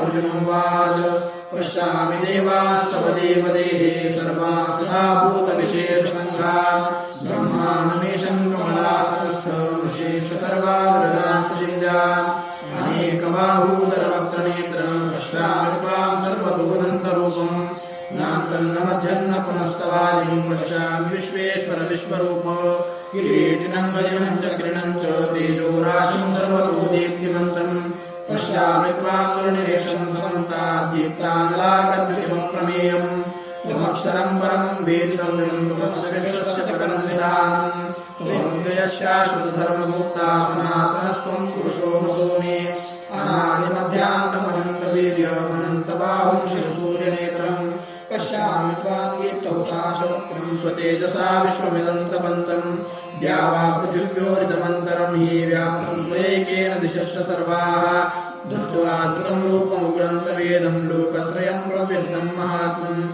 अमीशुक्लां सुसङ्घा विशन्ति केचिद्विता प्राञ्जलयो गृह्णन्ति स्वस्ति कृत्वा महर्षे सिद्धसङ्घाः पृथिवीं पुष्कराभिः रुद्रादित्या वसवो ये च साध्या विश्वेश्वनो मरुतश्लोष्मपाश्च गन्धर्वयक्षासुरसिद्धसङ्घा वीक्षन्ते त्वां विस्मिताश्चैव सर्वे रूपं महत्ते बहुवक्त्रनेत्रं महाबाहो बहुबाहुरूपादम् बहूदरं बहुदंष्ट्राकरालं दृष्ट्वा लोकाः प्रव्यथिताः नभस्पृशं दीप्तमनेकवर्णं व्याप्ताननं दीप्तविशालनेत्रम् दृष्ट्वा हि त्वां प्रव्यथितान्तरात्मा धृतिं न विन्दामि शमं च विष्णो दंष्ट्राकरालानि च ते मुखानि दृष्ट्वैव कालानलसन्निभानि दिशो न जाने न लभे च शर्म प्रसीद देवेषु जगन्निवास अमी च त्वां धृतराष्ट्रस्य पुत्राः सर्वे सहैवावनिपालसङ्घैः भीष्मो द्रोणसूतपुत्रस्तथासौ सखा स्मदीयैरपि योधमुख्यैः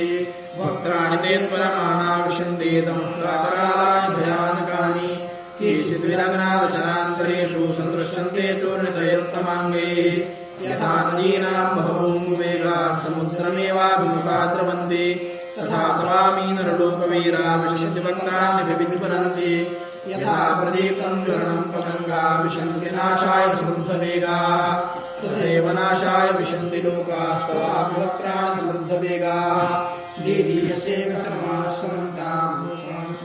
वदनैर्ज्वलद्भिः तेजोभिरापूर्य जगत्समग्रं भासस्तवोग्राः प्रतपन्ति विष्णु आख्यायिनेको भानुग्ररूपो नमोऽस्तुते देववरप्रसीद विज्ञातुमिच्छामि भवन्तमाद्यं नहि प्रजानामि तव प्रवृत्तिम् श्रीभगवानुवाच कालोऽस्मि लोकक्षयपुत्रो लोकान् समाहर्तुमः प्रवृत्तः प्रत्येक विद्वान् भविष्यन्ति सर्वे नश्चिता प्रत्यनीकेषु योधाः तस्मादुमुत्तिष्ठ यशो लभस्व जित्वा शत्रून् भुङ्क्ष्व राज्यं समृद्धम् मय्यैवैते निहताः पूर्वमेव निमित्तमात्रं भव सद्व्यसाचिन् शूर्णं च शेषणं च जयद्रथं च कर्णं सभान्यानपि योधवीरा मया हताः त्वञ्जयिमा व्यतिष्ठा युध्यस्व जेतासि रणे सपत्नान् सुजयवाच एतत् श्रुत्वा वचनं केशवस्य कृताञ्जलिर्वेपमानः किरीटी नमस्कृत्वा भूय एवाकृष्णं सगद्गदं भीतभीतप्रणम्य अर्जुनोवाच स्वामी ऋषिकेश तव प्रकीर्त्या जगत्प्रहर्षत्यनुरज्यते च रक्षांसि भीतानि दिशो द्रवन्ति सर्वे नमस्यन्ति च सिद्धसङ्घाः तस्माच्च तेन नमेरन्महात्मन् गरीयसे ब्रह्मणोऽप्यादिकर्त्रे अनन्तदेवेश जगन्निवास त्वमक्षरं सरसत्तत्परं यत् त्वमादिदेवः पुरुषः पुराण त्वमस्य विश्वस्य परन्निधानम् वेदासि वेद्यं च परं च धाम त्वयार्थं विश्वमनन्तरूप वायुर्यमोऽग्निर्वरुणश्चाङ्क प्रजापतिस्त्वं प्रपितामहश्च नमो नमस्ते सुसहस्रकृत्वा पुनश्च भूयोऽपि नमो नमस्ते न पुरस्तादपृष्ठतस्ते नमोऽस्तुते सर्वमेव सर्व अनन्तवीर्यामितविक्रमस्त्वं सर्वं समाप्नोषि तोषि सर्वः सखेति मत्वा प्रसवं यदुक्तं हे कृष्ण हे यादव हे सखेति अजातामयमाहन्तवेदं मया प्रमादात् प्रणयेन वापि यच्चावहासार्धमसत्कृतोऽसि विहारशय्यासनभोजनेषु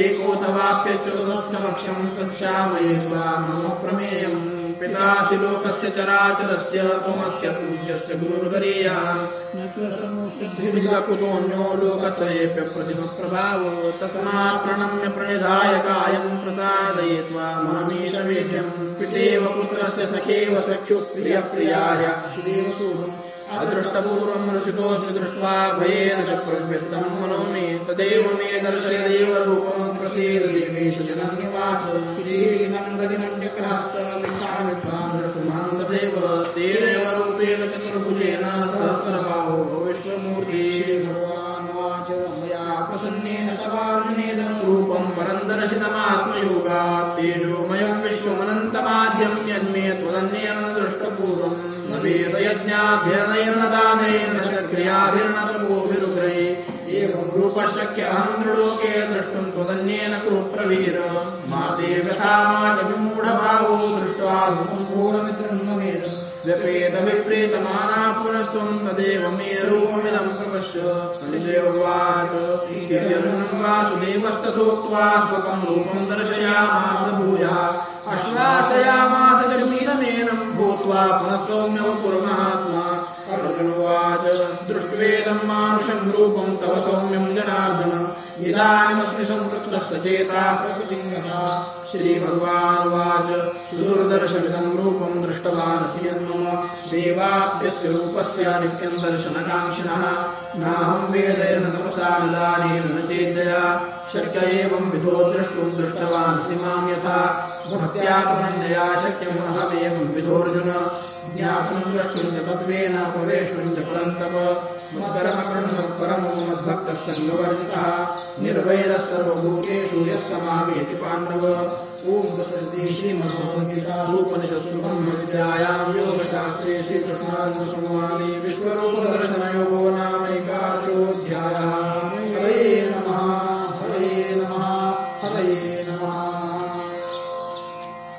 ॐ श्रीपरमात्मने नमः। अथ द्वादशोऽध्यायः। अर्जुन उवाच मद्भक्ता ये भक्तास्त्वाम् पर्युपासते ये चाप्यक्षरमव्यक्तम् तेषाम् के योगवित्तमाः। श्रीभगवानुवाच मय्यावेश्य मनो ये माम् नित्ययुक्ता उपासते श्रद्धया परयोपेतास्ते मे युक्ततमा मताः। ये त्वक्षरमनिर्देश्य अव्यक्तम् पर्युपासते सर्वत्र गमचिन्त्यम् च कूटस्थमचलम् ध्रुवम् संयम्येन्द्रियग्रामम् सर्वत्र समबुद्धयः ते प्राप्नुवन्ति मामेव सर्वभूतैते रताः। क्लेशोऽधिकतरस्तेषाम् अव्यक्ता सप्तचेतसाम् अव्यक्ता हि गतिर्दुःखम् देहवद्भिर्वाप्यते। ये तु सर्वाणि कर्माणि मयि सन्न्यस्य मत्पराः अनन्येनैव योगेन माम् ध्यायन्त उपासते तेषामहम् समुद्धर्ता मृत्युसंसारसागरात् भवामि न चिरात् पार्थ मय्यावेशितचेतसाम्। मय्येव मनाधत्स्व मयि बुद्धिम् निवेशय निवशिष्यसि मय्येव अत ऊर्ध्वम् न संशयः। अथ चित्तम् समादातुम् न शक्नोषि मयि स्थिरम् अभ्यासयोगेन ततो मामिच्छाप्तुम् धनञ्जय। अभ्यासेऽप्यसमर्थोऽसि मत्कर्म परमो भव। मदर्थमपि कर्माणि कुर्वन् सिद्धिमवाप्स्यसि अथैतदप्यशक्तोऽसि कर्तुम् मद्योगमाश्रितः। सर्वकर्मफलत्यागम् ततः कुरु यदात्मवान् श्रेयो हि ज्ञानमभ्यासात् ज्ञानात् ध्यानम् विशिष्यते। ध्यानात् कर्मफलत्यागस्त्यागात् शान्तिरनन्तरम् अद्वेष्टा सर्वभूतानाम् मैत्रः करुण एव च निर्ममो निरहङ्कारः समदुःखसुखक्षमे सन्तुष्टः सततयोगी यतात्मा निश्चयः। मय्यर्पितमनो बुद्धिर्यो मद्भक्तः स मे प्रियः। यस्मान्नोद्विजते लोको लोकान्नोद्विजते तयः हर्षामर्षभयोद्वेगैर्मुक्तो यस्य च मे प्रियः। अनपेक्षशुचिर्दक्ष उदासीनो गतव्यथः सर्वारम्भपरित्यागी यो मद्भक्तः स मे प्रियः। यो न रक्षति न द्वेष्टि न शोचति न काङ्क्षति शुभाशो परित्यागी भक्तिमान्यः स मे प्रियः। समशत्रौ च मित्रे च तथा मानापमानयोः शीतोष्णसुखदुःखेषु समस्सङ्गविवर्जितः तुल्यनिन्दास्तुतिर्मौनी सन्तुष्टो येन केनचित् अनिकेतस्थिरमतिर्भक्तिमान् मे प्रियो नरः। ये तु धर्म्यामृतमिदम् यथोक्तम् पर्युपासते श्रद्धाना मत्परमा भक्तास्तेतीव मे प्रियाः। ॐ तत्सदिति श्रीमद्भगवद्गीतासु उपनिषत्सु ब्रह्मविद्यायाम् योगशास्त्रे श्रीकृष्णार्जुनसंवादे भक्तियोगो नाम द्वादशोऽध्यायः। हरये नमः हरये नमः हरये नमः। परमात्मने नमः। अथ त्रयोदशोऽध्यायः। श्रीभगवानुवाच इदम् शरीरम् कौन्तेय क्षेत्रमित्यभिधीयते एतद्यो वेति तं प्राहुः क्षेत्रज्ञेति तद्विदः। क्षेत्रज्ञम् चापि माम् विद्धि सर्वक्षेत्रेषु भारत। क्षेत्रक्षेत्रज्ञयोर्ज्ञानम् यत्तज्ज्ञानम् मतम् मम तत्क्षेत्रम् यच्च यादृक् यद्विकारि यतश्च यत् यत्प्रभावश्च तत्समासेन मे शृणु। ऋषिभिर्बहुधा गीतम् छन्दोभिर्विविधैः ब्रह्मसूत्रपदैश्चैव हेतुमद्भिर्विनिश्चितैः। महाभूतान्यहङ्कारो बुद्धिर्व्यक्तमेव च इन्द्रियाणि दशैकम् च पञ्चेन्द्रियगोचराः इच्छाद्वेषसुखम् दुःखम् सङ्गातश्चेतना धृतिः। एतत् क्षेत्रम् समासेन सविकारमुदार्तुम् अमानित्वमदम्बित्वम् अहिंसा क्षान्तिरार्जवम् आचार्योपासनम् शौचम् शैलमात्मविनिग्रहः। इन्द्रियार्थेषु वैराग्यमनहङ्कार एव च जन्ममृत्युजराव्याधिदुःखदोषानुदर्शनम् असत्पिरणभिष्वङ्गपुत्रदारगृहादिषु नित्यन्तसमचित्तत्वमिष्टानिष्टोपपत्तिषु मयि चानन्ययोगेन भक्तिरव्यभिचारिणि वियुक्तदेशैवित्वमरतिर्दृढसंसदि अध्यात्मज्ञाननित्यत्वम् तत्त्वज्ञानादर्शनम् एतज्ज्ञानमिति प्रोक्तम् अज्ञानम् यतोऽन्यथा ज्ञेयम् यत्तत् प्रवक्ष्यामि यज्ञात्वा मृतमश्नुते अनादिमत्परम् ब्रह्म न सुप्तन्नासुमुच्यते सर्वतः पाणिपादन्तः सर्वतोक्षिशिरोमुखम् सर्वतः श्रुतिमल्लोके सर्वमावृत्य तिष्ठति सर्वेन्द्रियगुणाभासम् सर्वेन्द्रियविवर्जितम् असक्तम् सर्वभृच्चैव निर्गुणम् गुणभोक्तृ च बहिरन्तश्च भूतानामचलम् चरमेव च सूक्ष्मत्वात् विज्ञेयम् दूरस्थम् चान्तिके च तत् अविभक्तम् च भूतेषु विभक्तमिव च स्थितम् भूतभर्तृ च तज्ज्ञेयम् ग्रसिष्णुप्रभविष्णु च ज्योतिषामपि तज्ज्योतिस्तमसः परमुच्यते ज्ञानम् ज्ञेयम् ज्ञानगम्यम् प्रति सर्वस्य विष्ठितम् इति क्षेत्रम् तदा ज्ञानम् ज्ञेयम् चोक्तम् समासतः मद्भक्तये तद्विज्ञाय मद्भावायोपपद्यते प्रकृतिम् पुरुषम् चैव विद्यनादिभावपि विकारांश्च गुणांश्चैव विद्धि प्रकृतिम् भवान् कार्यकरणकर्तृत्वे हेतुप्रकृतिरुच्यते पुरुषसुखदुःखानां भोक्तृत्वे हेतुरुच्यते पुरुषप्रकृष्टो हि भुङ्गे प्रकृतिजात्मना कारणं गुणसङ्गोऽस्य सतसद्यो निजन्मसु उपद्रष्टानुमन्ता च कर्ता भोक्ता महेश्वरः परमात्मेति चाप्युक्तो देहेऽस्मिन् पुरुषः परः य एवं वेत्ति पुरुषं प्रकृतिं च गुणैः सह सर्वथा वर्तमानोऽपि न सर्वोऽभिजायते ज्ञानेनाभिपश्यन्ति केचिदात्मानमात्मनः अन्ये साङ्ख्येन योगेन कर्मयोगेन चापरे अन्ये त्वेवमजानन्तः श्रुत्वान्येभ्य उपासते तेऽपि चातितरन्तेव मृत्युं श्रुतिपरायणाः यावत् सञ्जायते किञ्चित् सत्त्वं स्थावरजन्मम् समं सर्वेषु भूतेषु तिष्ठन्तं परमेश्वर विनश्यस्तु विनश्यन्तं यः पश्यति स पश्यति समं पश्यति सर्वत्र समवस्थितमीश्वरम् न हि अस्त्यात्मनात्मानं ततो याति पराङ्गतिम् प्रकृतेव च कर्माणि क्रियमाणानि सर्वशः यः पश्यति तथात्मानं कर्तारं स पश्यति यदा भूतद्भावमेकस्थमनुपश्यति तत एव च विस्तारं ब्रह्म सम्पद्यते तदा अनादित्वात् निर्गुणत्वात् परमात्मायमव्ययः शरीरस्थोऽपि कौन्तेय न करोति न लिप्यते यथा सर्वगतं सौक्ष्म्यादाकाशं उपलिप्यते सर्वत्रावस्थितो देहे तथात्मानोपलिप्यते यथा प्रकाशयत्येकः कृष्णं लोकमिमं रविः क्षेत्रं क्षेत्री तथा कृष्णं प्रकाशयति भारत क्षेत्रक्षेत्रज्ञयोरेव मन्त्रं ज्ञानचक्षुषा ॐ तत्सदिति श्रीमद्भगवद्गीतासूपनिषत्सु ब्रह्मविद्यायां योगशास्त्रे श्रीकृष्णार्जुनसंवादे योगो नाम त्रयोदशोऽध्यायः। हरये नमः हरये नमः हरये नमः।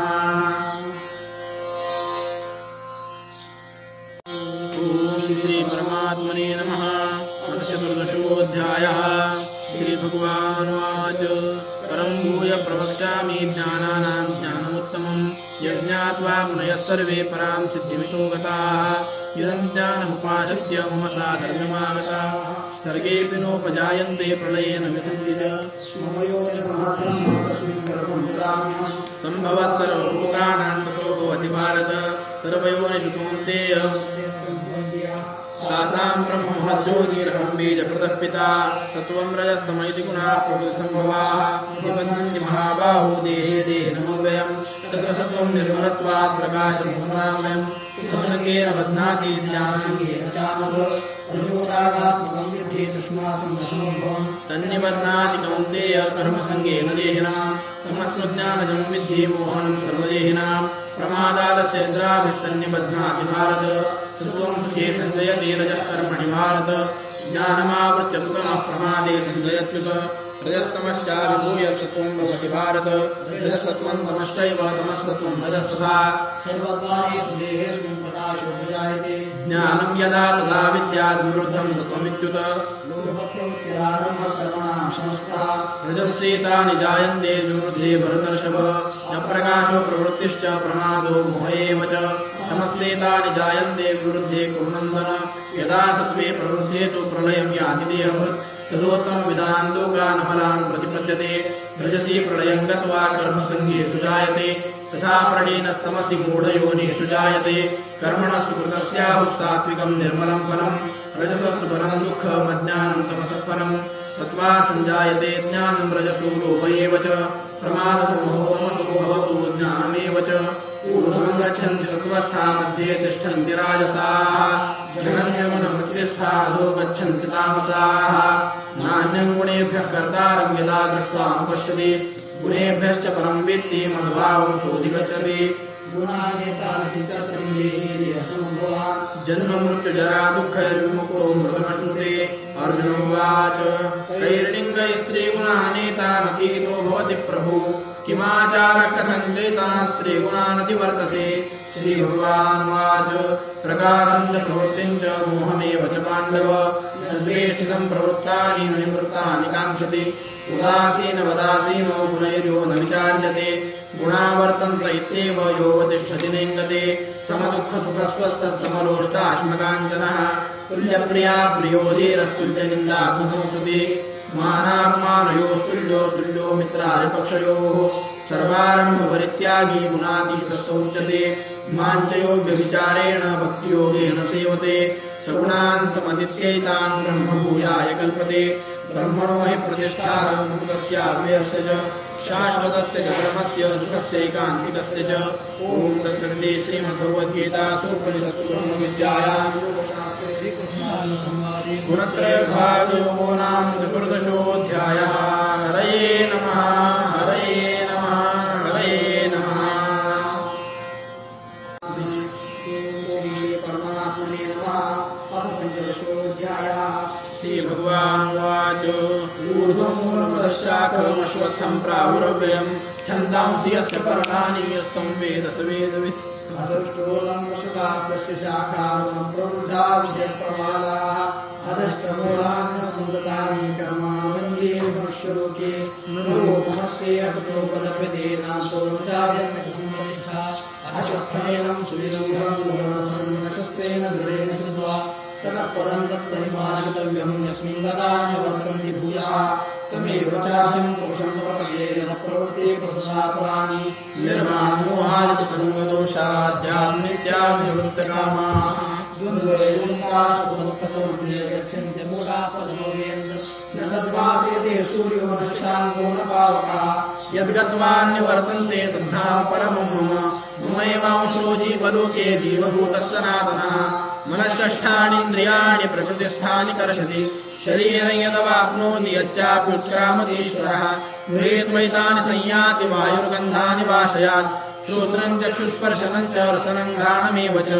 अधिष्ठाय मनश्चायं विषयानुपसेवते उत्क्रामत्वं सुखं वापि भुञ्जानं वा गुणान्वितम् विमूढानानुपश्यन्ति पश्यन्ति ज्ञानचक्षुषः यतन्तो योगिनश्चैनं पश्यन्त्यात्मन्यवस्थितम् यतन्तोऽप्यकृतात्मानो नैनं पश्यन्त चेतसः यदादित्यगतं तेजो जगद्भासयतेऽखिलम् यश्चन्द्रमसि यच्चाग्नो तत्तेजो विद्धिमानम् गामाविश्यति भूतानि धारयाम्यहमोजसा उष्णामि च उशतिः सर्वा सोमो भूत्वा रसात्मकः अहं वैश्वानरो भूत्वा प्राणिनां देहमाश्रितः प्राणापानसमायुक्तः पचाम्यन्नं चतुर्विधम् सर्वस्य चाहं हृदिसन्निविष्टो मत्तस्मृतिर्ज्ञानमोहनं च वेदैश्च सर्वैरहमेव वेद्यो वेदान्तकृद्वेदविदेव चाहम् द्वाविमौ पुरुषौ लोके क्षरश्चाक्षर एव च क्षरः सर्वाणि भूतानि कूटस्थोऽक्षर उच्यते उत्तमपुरुषस्त्वन्यः परमात्मेत्युदाहृतः यो लोकत्रयमाविश्य बिभर्त्यव्ययेश्वरः यस्मात् शर्मतीतोऽक्षरादपि चोत्तमः अतोऽस्मि लोके वेदे च प्रतितः पुरुषोत्तमः यो मामेवोपसम्मूढो जानाति पुरुषोत्तमम् स सर्वविद् भजति मां सर्वभावेन भारत इति गुह्यतमं शास्त्रम् एतद्बुद्ध्वा बुद्धिमान् स्यात् कृतकृत्यश्च भारत। ॐ तत्सदिति श्रीमद्भगवद्गीतासु उपनिषत्सु ब्रह्मविद्यायां योगशास्त्रे श्रीकृष्णार्जुनसंवादे पुरुषोत्तमयोगो नाम चतुर्दशोऽध्यायः। हरये नमः हरये नमः हरये नमः। आत्मने नमः। अथ षोडशोऽध्यायः। श्रीभगवानुवाच अभयं सत्त्वसंशुद्धिर्ज्ञानयोगव्यवस्थितिः दानन्दमश्च स्वाध्यायस्तपार्थवम् अहिंसा सत्यमक्रोधस्त्यागश्शान्तिरपैशुनम् दयाभूतेश्वरोरुत्वम् मार्दवम् ह्रीरचापलम् तेजक्षमाधतिश्चौचमद्रोहो नातिमानिता भवन्ति सम्पदम् दैवीमभिजातस्य भारत दम्भोदर्पोऽभिमानश्च क्रोधः पारुष्यमेव च अज्ञानम् चाभिजातस्य पार्थसम्पदमासुरीम् दैवी सम्पद्विमोक्षाय निबन्धाय सुरीमता माशुतः सम्पदम् दैवीमभिजातस्य पाण्डवभूतसर्वो लोकेऽस्मिन् देवासुरेव च दैवो विस्तरशः प्रोक्त आसुरम् पार्थ मे शृणु प्रवृत्तिम् च निवृत्तिम् च जनान विदुरासुराः न चौजन्नापि चाचारो न सत्यम् तेषु विद्यते असत्यमप्रतिष्ठन्ते जगदाहुरणीश्वरम् अपरस्परसम्भूतम् किमन्यत्कामहेतुकम् एतान् दृष्टिमुपष्टभ्य नष्टात्मानोपबुद्धयः प्रभवन्त्युग्रकर्माणक्षयाय जगतोहिताः काममाश्रित्यशूरम् दम्भमानपदान्विताः मोहाद्वेष्मा समग्राः प्रवर्तन्ते शुचिव्रताः चित्तामुपरिमेयान् कामवासिताः कामोपभोगपरमायेतावदिति निश्चिताः आशापाशुतैर्बद्धाः कामक्रोधपरायणाः यन्ते कामभोगार्थमन्यायेनात्मसञ्चयान् इदमद्य मया लब्धमिमम् प्राप्स्ये मनोरथम् इदमस्तिदमपि मे भविष्यति पुनर्धनम् असौ मया हतशत्रुर्हनिष्ये चापरानपि ईश्वरोऽहमहं योगी सिद्धोऽहं बलवान् सुखी अर्थोऽपि जनवानस्मि पूर्णोऽस्ति सदृशो मया यक्षेदास्यामि मोहिश्च इत्यज्ञानविमोहिताः समागताः प्रसक्ताः कामभोगेषु पतन्ति नरकेषु च आत्मसम्भाविताः स्तब्धा धनमानमदान्विताः यजन्ते नाम यज्ञैस्तेदम्भेन विधिपूर्वकम् अहङ्कारम् बलम् दर्पम् कामम् क्रोधम् च संस्थिताः तानहम् विशतक्रूरान् संसारेषु नराधमान् श्रिपामयश्रमशुभानासुरेष्वेव योनिषु आसुरीं योनिमापन्नां मूढा जन्मनि जन्मनि मामुपाप्येव कौन्तेय ततो यान्ति समाङ्गतिम् त्रिविधम् नरकस्येतद्वारन्नाशनमात्मनः कामक्रोधस्तदालोभस्तस्मादेतत्रयम् त्यजेत्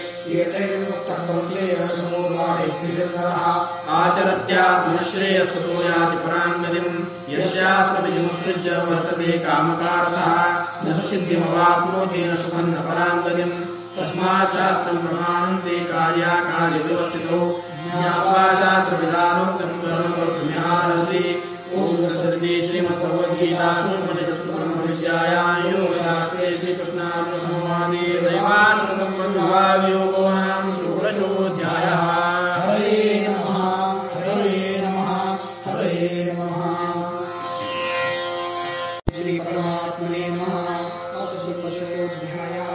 अर्जुन उवाच ये शास्त्रविधिमुत्सृज्य यजन्ते श्रद्धयान्विताः तेषां निष्ठा तु का कृष्ण सत्त्वमाहोरजस्तमः। श्रीभगवानुवाच त्रिविधा भवति श्रद्धा देहिनां सा स्वभावजा सात्विकी राजसी चैव तामसी चेतां शृणु सत्त्वानुरूपा सर्वस्य श्रद्धा भवति भारत। श्रद्धामयोऽयं पुरुषो यो यश्रद्धस्य एव सः यजन्ते सात्विका देवान्यक्षरक्षांसि राजसाः प्रेतान् भूतगणाश्चान्ये यजन्ते तामसा जनाः अशास्त्रविदम् घोरम् तप्यन्ते तपोजनाः दर्भाङ्कारसंयुक्ताः कामरागबलान्विताः दर्शयन्तः शरीरस्थम् भूतग्रामचेतसः मां चैवान्तशरीरस्थम् तान् विद्यासुरनिश्चयान् आहारस्तपि सर्वस्य त्रिविधो भवति प्रियः यज्ञस्तपस्तथा दानम् तेषाम् भेदमिमम् शृणु आयुःसत्त्वबलारोग्य सुखप्रीतिविवर्धनः तस्या स्निग्धा स्थिरारद्या आहाराः सात्विकप्रियाः कटुन्दलवनात्युष्णतीक्ष्णवृक्षविदाहिनः आहारा राजसश्रेष्ठा दुःखशोकामयप्रदाः यातयामुष्णतरसम्भूतिपर्युषितञ्जयत् उच्छिष्टमपि चामेध्यम् भोजनम् तामसप्रियम् अपलाकाङ्क्षिभिर्यज्ञो विधिदृष्टो येज्यते द्रष्टव्यमेवेति मनः समाधाय सात्विकः अभिसन्धाय फलम् दम्भार्थमपि लेपयत् युज्यते भरतश्रेष्ठ तं यज्ञम् विद्धिराजसम् विधेयमसृष्टान्नं मन्त्रैरमदक्षिणम् श्रद्धाविरहितम् यज्ञम् तामसम् परिचक्षते देवद्रुपाद्यम् भोजनम् शौचमार्जनम् ब्रह्मचर्यमहिंसा च शारीरन्तपोच्यते अनुद्वेगकरम् वाक्यम् सत्यम् प्रियहितम् च स्वाध्यायाभ्यसनम् चैव वाङ्मयन्तपोच्यते मनःप्रसाद सौम्यत्वम् मौनमात्मविनिग्रहः भावसंशुद्धिरित्येतत्तपो मानसमुच्यते श्रद्धया परया तप्तम् तपस्तत्त्रिविधम् नरैः अफलाकाङ्क्षिभिर्युक्तैः सात्विकम् परिचक्षते सत्कारमानपूजार्थम् तपोदम्भेन चैवयत् क्रियते तदिह प्रोक्तम् राजसं चरमध्रुवम् मूढकायेनात्मनो यत्पीडया क्रियते तपः परस्योत्सादनार्थम् वा दत्तानुसमुदारितम् दातव्यमिति यद्दानम् दीयते नोपकारिणे देशे काले च पात्रे च तद्दानम् सात्विकम् स्मृतम् यत्कृपकारार्थफलमुद्दिश्य वा पुनः दीयते च निर्दिष्टम् तद्दानम् राजसं स्मृतम् अदेशकाले यद्दानम् पात्रेभ्यश्च दीयते असत्कृतमवज्ञातम् तत्तामसमुदारितम् ॐ तत्सदिति निर्देशो ब्रह्मस्ति स्मृतः ब्राह्मणास्तेन वेदाश्च यज्ञाश्च विहिताः पुरा तस्मादोमित्युदाहृत्य यज्ञदानतपक्रियाः प्रवर्तन्ते विधानोक्ताः सततम् ब्रह्मवादिनाम् तदित्यनभिसन्धाय फलम् यज्ञतपक्रियाः दानक्रियाश्च विविधाः क्रियन्ते मोक्षकाङ्क्षिभिः सद्भावे साधुभावे च सन्ति तत्रयुज्यते प्रशस्ते कर्मणि तथा सच्छब्दः पात्रयुज्यते यज्ञे तपसिदाने च श्रीश्वरयुज्यते कर्म चैव द्वयतीयं शैत्येव अभिधीयते अश्रद्धया वृतं तप्तं तपस्तप्तं कृतं च असदित्युच्यते पार्थ न च तत्प्रेत्यनो यः। ॐ तत्सदिति श्रीमद्भगवद्गीतासु उपनिषत्सु विद्यायां योगशास्त्रे श्रीकृष्णार्जुनसंवादे श्रद्धात्रयविभागयोगो नाम सप्तदशोऽध्यायः। हरये नमः हरये नमः हरये नमः। श्रीपरमात्मने नमः। अष्टादशोऽध्यायः। अर्जुनो उवाच सन्न्यासस्य महाबाहो तत्त्वमिच्छामि वेदितुम् त्यागस्य ऋषिकेश तदशेषेषोदन। श्रीभगवानुवाच कर्मण्यानहं कर्मणान्यासं सन्न्यासं कवयो विदुः। सर्वकर्मफलत्यागं प्राहुत्यागं विचक्षणाः त्याज्यं दोषवदित्येके कर्म प्राहुर्मनीषिणः। यज्ञदान तपः कर्म त्याज्यमिति चापरे निश्चयं शृणुवे तत्र त्यागे भरसत्तमः। त्यागो हि पुरुषव्याघ्रः सम्प्रकीर्तितः। यज्ञदान तपः कर्म न त्याज्यं कार्यमेव यज्ञो नाम तपश्चैव पावनानि मनीषिणः। एतान्यपि तु कर्माणि सङ्गं त्यक्त्वा फलानि च कर्तव्यानि इति मे पार्थ निश्चितं मतमुत्तमम्। नियतस्य तु सन्न्यासकर्मणो नोपपद्यते मोहातस्य परित्यागस्तामसः परिकीर्तितः। दुःखमित्येव यत्कर्म कायक्लेशभयात् चेत् तपस्वानसंत्यागं नैव त्यागफलं लभेत्। कार्यमित्येव यत्कर्म नियतं क्रियते अर्जुन सङ्गं त्यक्त्वा फलं चैव स त्यागः सात्विको मतः। न द्वेष्टकुशलं कर्म कुशलेनां सज्जते त्यागी सत्त्वसमाविष्टो मेधावी छिन्नसंशयः। न हि देहभृतां शक्यं त्यक्तुं कर्मण्यशेषतः यस्तु कर्मफलत्यागे स त्यागी अभिधीयते। अनिष्टमिष्टं मिश्रं च त्रिविधं कर्मणः फलं भवत्यत्यागिनां प्रीत्या सन्न्यासिनां क्वचित् पञ्चेतानि महाबाहो कारणानि निबोध मे। साङ्ख्यैककान्ते प्रोक्तानि सिद्धये सर्वकर्मणाम् अधिष्ठानं तथा कर्ता कर्मं च पृथग्विधम्। द्विविधा च भगवच्चेष्टा दैवं चैवात्र पञ्चमम् शरीरवाङ्मनोभिर्यत्प्रभवः न्याय्यं वा विपरीतं वा प्रचयते तस्य हेतवः तत्रैव प्रतिकर्तारमात्मानं केवलं त्वया पश्यत्य प्रबुद्धित्वान् न पश्यति दुर्मति यस्य न कृतोभावो ज्ञानं ज्ञेयं परिज्ञाता त्रिविधा कर्मचोदना करणं कर्म कर्तेति त्रिविधः कर्मसङ्ग्रहः। ज्ञानं कर्म च कर्ता च तथैव गुणभेदतः उच्यते गुणसङ्ख्याने यथावच्छ्रुतान्यपि सर्वभूतेषु येनैकं भावो व्यवीक्षते। अविभक्तं विभक्तेषु तज्ज्ञानं विद्धि सात्विकम् पृथक्त्वेन तु यज्ञानं नानाभावान् पृथग्विधान् वेत्ति सर्वेषु भूतेषु तज्ज्ञानं विद्यादिशम्। यत्र कृष्णपदेकस्मिन् कार्ये सत्त्वमहेतुकम् अतत्त्वार्थवदल्पं च तामसमुदार्थम् नियतं सङ्गरहितमरागद्वेषुककृतम् अफलप्रेप्सुना कर्म यत्तत्सात्विकमुच्यते। यत्तु कामेप्सुना कर्म साहङ्कारेण वा पुनः क्रियते बहुलायासं तत्राय समुदार्थम्। अनुबन्धं क्षयहिंसामनवेक्ष्य पौरुषम् मोहादारभ्यते कर्म यत्तत्तामसमुच्यते। मुक्तसङ्गो न हम्बादेर्युत्साह समन्वितः सिद्ध्यसिद्ध्यो निर्विकारः कर्ता सात्विकोच्यते। रागी कर्मफलप्रेप्सुर्लुब्धो सात्विको शुचिः हर्षशोकान्वितः कर्ता राजसः परिकीर्तितः अयुक्तप्राकृतः शब्दशब्दोनिष्ठतिकोलसः विषादी दीर्घसूत्री च कर्ता तामसोच्यते। बुद्धेर्वेदं निर्देशैव त्रिविधं शृणु पुरोचमानमशेषेण मृत्वेन धनञ्जय प्रवृत्तिं च निवृत्तिं च कार्याकार्ये भयावहे बन्धं मोक्षं च या वेत्ते बुद्धिः सा पार्थसात्विकी यया धर्मं च कार्यं च कार्यमेव च अयया प्रजानाति बुद्धिः सा पार्थराजसी अधर्मं धर्ममिति या मन्यते तमसा वृता सर्वार्थान् विपरीतांश्च बुद्धिः सा पार्थतामसी धृत्यायया धारयते मनः प्राणेन्द्रियक्रिया योगेन विचारिण्या धृतिः सा पार्थसात्विकी या धर्मकामार्थान् धृत्या धारयते अर्जुन प्रसन्नेन फलाकाङ्क्षं धृतिः सा पार्थराजसी यया सुखं भयं शोकं विषादं मदमेव च न विमुञ्चति दुर्मेधा धृतिः सा पार्थतामसी सुखं त्विदानीं त्रिविधं शृणु मे भरतर्षभ अभ्यासात् धर्मते यत्र दुःखान्तं न निगच्छति यत्तदग्रे विषमिव परिणामे मृतोपमम् तत्सुखं सात्विकं प्रोक्तमात्मबुद्धिप्रसादजम् विषयेन्द्रियसंयोगाद्यत्तदग्रे परिणामे विषमिव सुखं राजसंस्कृतम् यदग्रे चानुकूल्ये च सुखं मोहनमात्मनः निद्रालस्य प्रमादोत्थं तत्तामसमुदाहृतम् निर्दोषिभ्यां वा देवेषु वा पुनः सत्वं प्रवृत्तेर्मुक्तं यदेव स्यात् त्रिभिर्गुणैः ब्राह्मणक्षत्रियमिषां शूद्राणां च परन्तप कर्माणि प्रविभक्तानि स्वभावप्रविभक्तैः शमोदमसपश्शौचं शान्तिरार्जवमेव च दानं विद्याम् आस्तिक्यं ब्रह्मकर्म स्वभावजम् शौर्यं तेजो बुद्धिर्दाक्ष्यं युद्धे चाप्यपलायनम् दानमीश्वरभावश्च क्षात्रं कर्म स्वभावजम् कृषिको रक्षवाणिज्यं वैश्यकर्म स्वभावजम्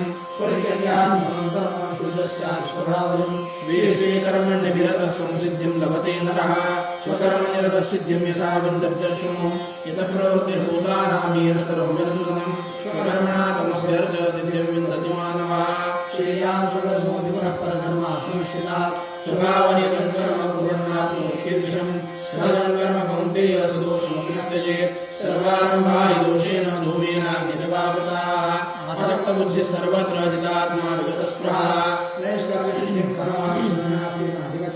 सिद्धिं प्राप्तो यथा ब्रह्म तथाप्नोति निबोध मे समासेनैव कौन्तेय निष्ठा ज्ञानस्य या परा बुद्ध्या विशुद्धया युक्तो धृत्यात्मानं नियम्य च शब्दादीन् विषयान् त्यक्त्वा रागद्वेषोऽव्युदस्य च विविक्तसेवी रघ्वासी तवा कायमानसः ध्यामेवोपाशितः अहङ्कारं बलं दर्पं कामं क्रोधं परिग्रहं ब्रह्मभूतप्रसन्नात्मानुशोचिदिनकाङ्क्षति समः सर्वेषु भूतेषु मद्भक्तिं लभते परा भक्त्या मामभिजानाति यावान्यश्चासुततुलः ततो मां तद्वतो ज्ञात्वा विशते तदनन्तरम् सर्वकर्माण्यपि सदा कृपाश्रयः मत्प्रसादादवाप्नोति शाश्वतं पदमव्ययम् चेतसा सर्वकर्माणि मयि सन्न्यस्य मत्परः बुद्धियोगमुपाश्रित्य मच्चित्तस्वर्गं भव मच्चित्तः सर्वदुर्गाणि मत्प्रसादात् भविष्यति यदहङ्कारमाश्रित्य न योत्सेति मन्यसे मिथ्यैष व्यवसायस्ते कृतित्वान्नयोष्यसि स्वभावजेन कौन्तेय निबद्धस्वेन कर्मणा कर्तुन्येच्छन्मोहात् करिष्यस्य वशोऽपि तत् ईश्वरः सर्वभूतानां हृद्देशे निर्तिष्ठति भ्राम्यन् सर्वभूतानि यन्त्रारूढानि मायया तदेव शरणं गच्छ सर्वभावेन भारत तत्प्रसादात् परां शान्तिं स्थानं प्राप्स्यसि शाश्वतम् इति ते ज्ञानमाख्यातं गुह्याद्गुह्यतरं मया मनुष्यैतदशेषेण यथेच्छा कुरु सर्वगुह्यतमं भूय शृणु मे परमं वचः इष्टोऽसि मे दृढमिति ततो वक्ष्यामि ते हितम् मन्मना वो मद्भक्तो मद्याजी मां नमस्कुरु मामेवैषि सत्यन्ते प्रतिजाने प्रियोऽसि मे सर्वधर्मान् परित्यज्य मामेकं शरणं व्रज अहं त्वा सर्वपापेभ्यो मोक्षयिष्यामि मा शुचः इदं येनापदस्ताय नाभक्ताय न चाशुश्रूषमेवाचन्न च मायोऽभ्यसूयते एवं परमं गुह्यं मद्भक्तेषु विधास्यति भक्तिं मयि परां कृत्वा मामेवैषत्य संशयः न च तस्मान् मनुष्येषु कश्चित् मे प्रियकृत्तमः भुवितान् समे तस्मादन्यः प्रियतरो भुवि अध्येशते एवं संवादमावयो ज्ञानयत्नेन तेनाहमिष्टस्यामिति मे मतिः श्रद्धावान् मसूयश्च शृणुयादपि यो नरः सोऽपि मुक्तः शुभान् लोकान् प्राप्नुयात् पुण्यकर्मणाम् कश्चिदेतच्छ्रुतं प्राप्तोऽन्वेकाग्रेण चेतसा कश्चिदज्ञानसम्मोहः प्रनष्टस्य धनञ्जय अर्जुनोवाच नष्टो मोहस्मृतिर्मध्वा तत्प्रसादान्मयाच्युत चितोऽस्मि गतसन्धेयः परिश्रेयवचनं तव सञ्जय उवाच इत्यहं वासुदेवस्य पार्थस्य च महात्मनः संवादनम् अश्रौषमद्भुतं रोमहर्षणम् व्यासप्रसादात् श्रुत्वा नेतद्गुह्यमहं परम् योगं योगेश्वरात् कृष्णात् साक्षात् कथयतः स्वयम् राजन् संस्मृत्य संवादमिमम् अद्भुतम्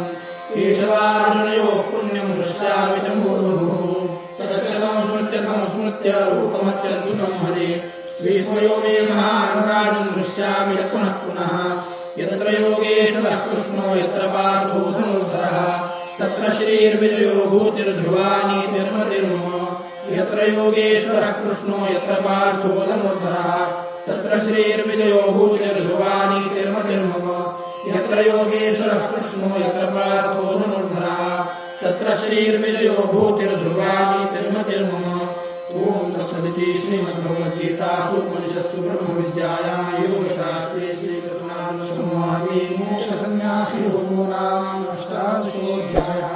हरये नमः हरये नमः हरये नमः।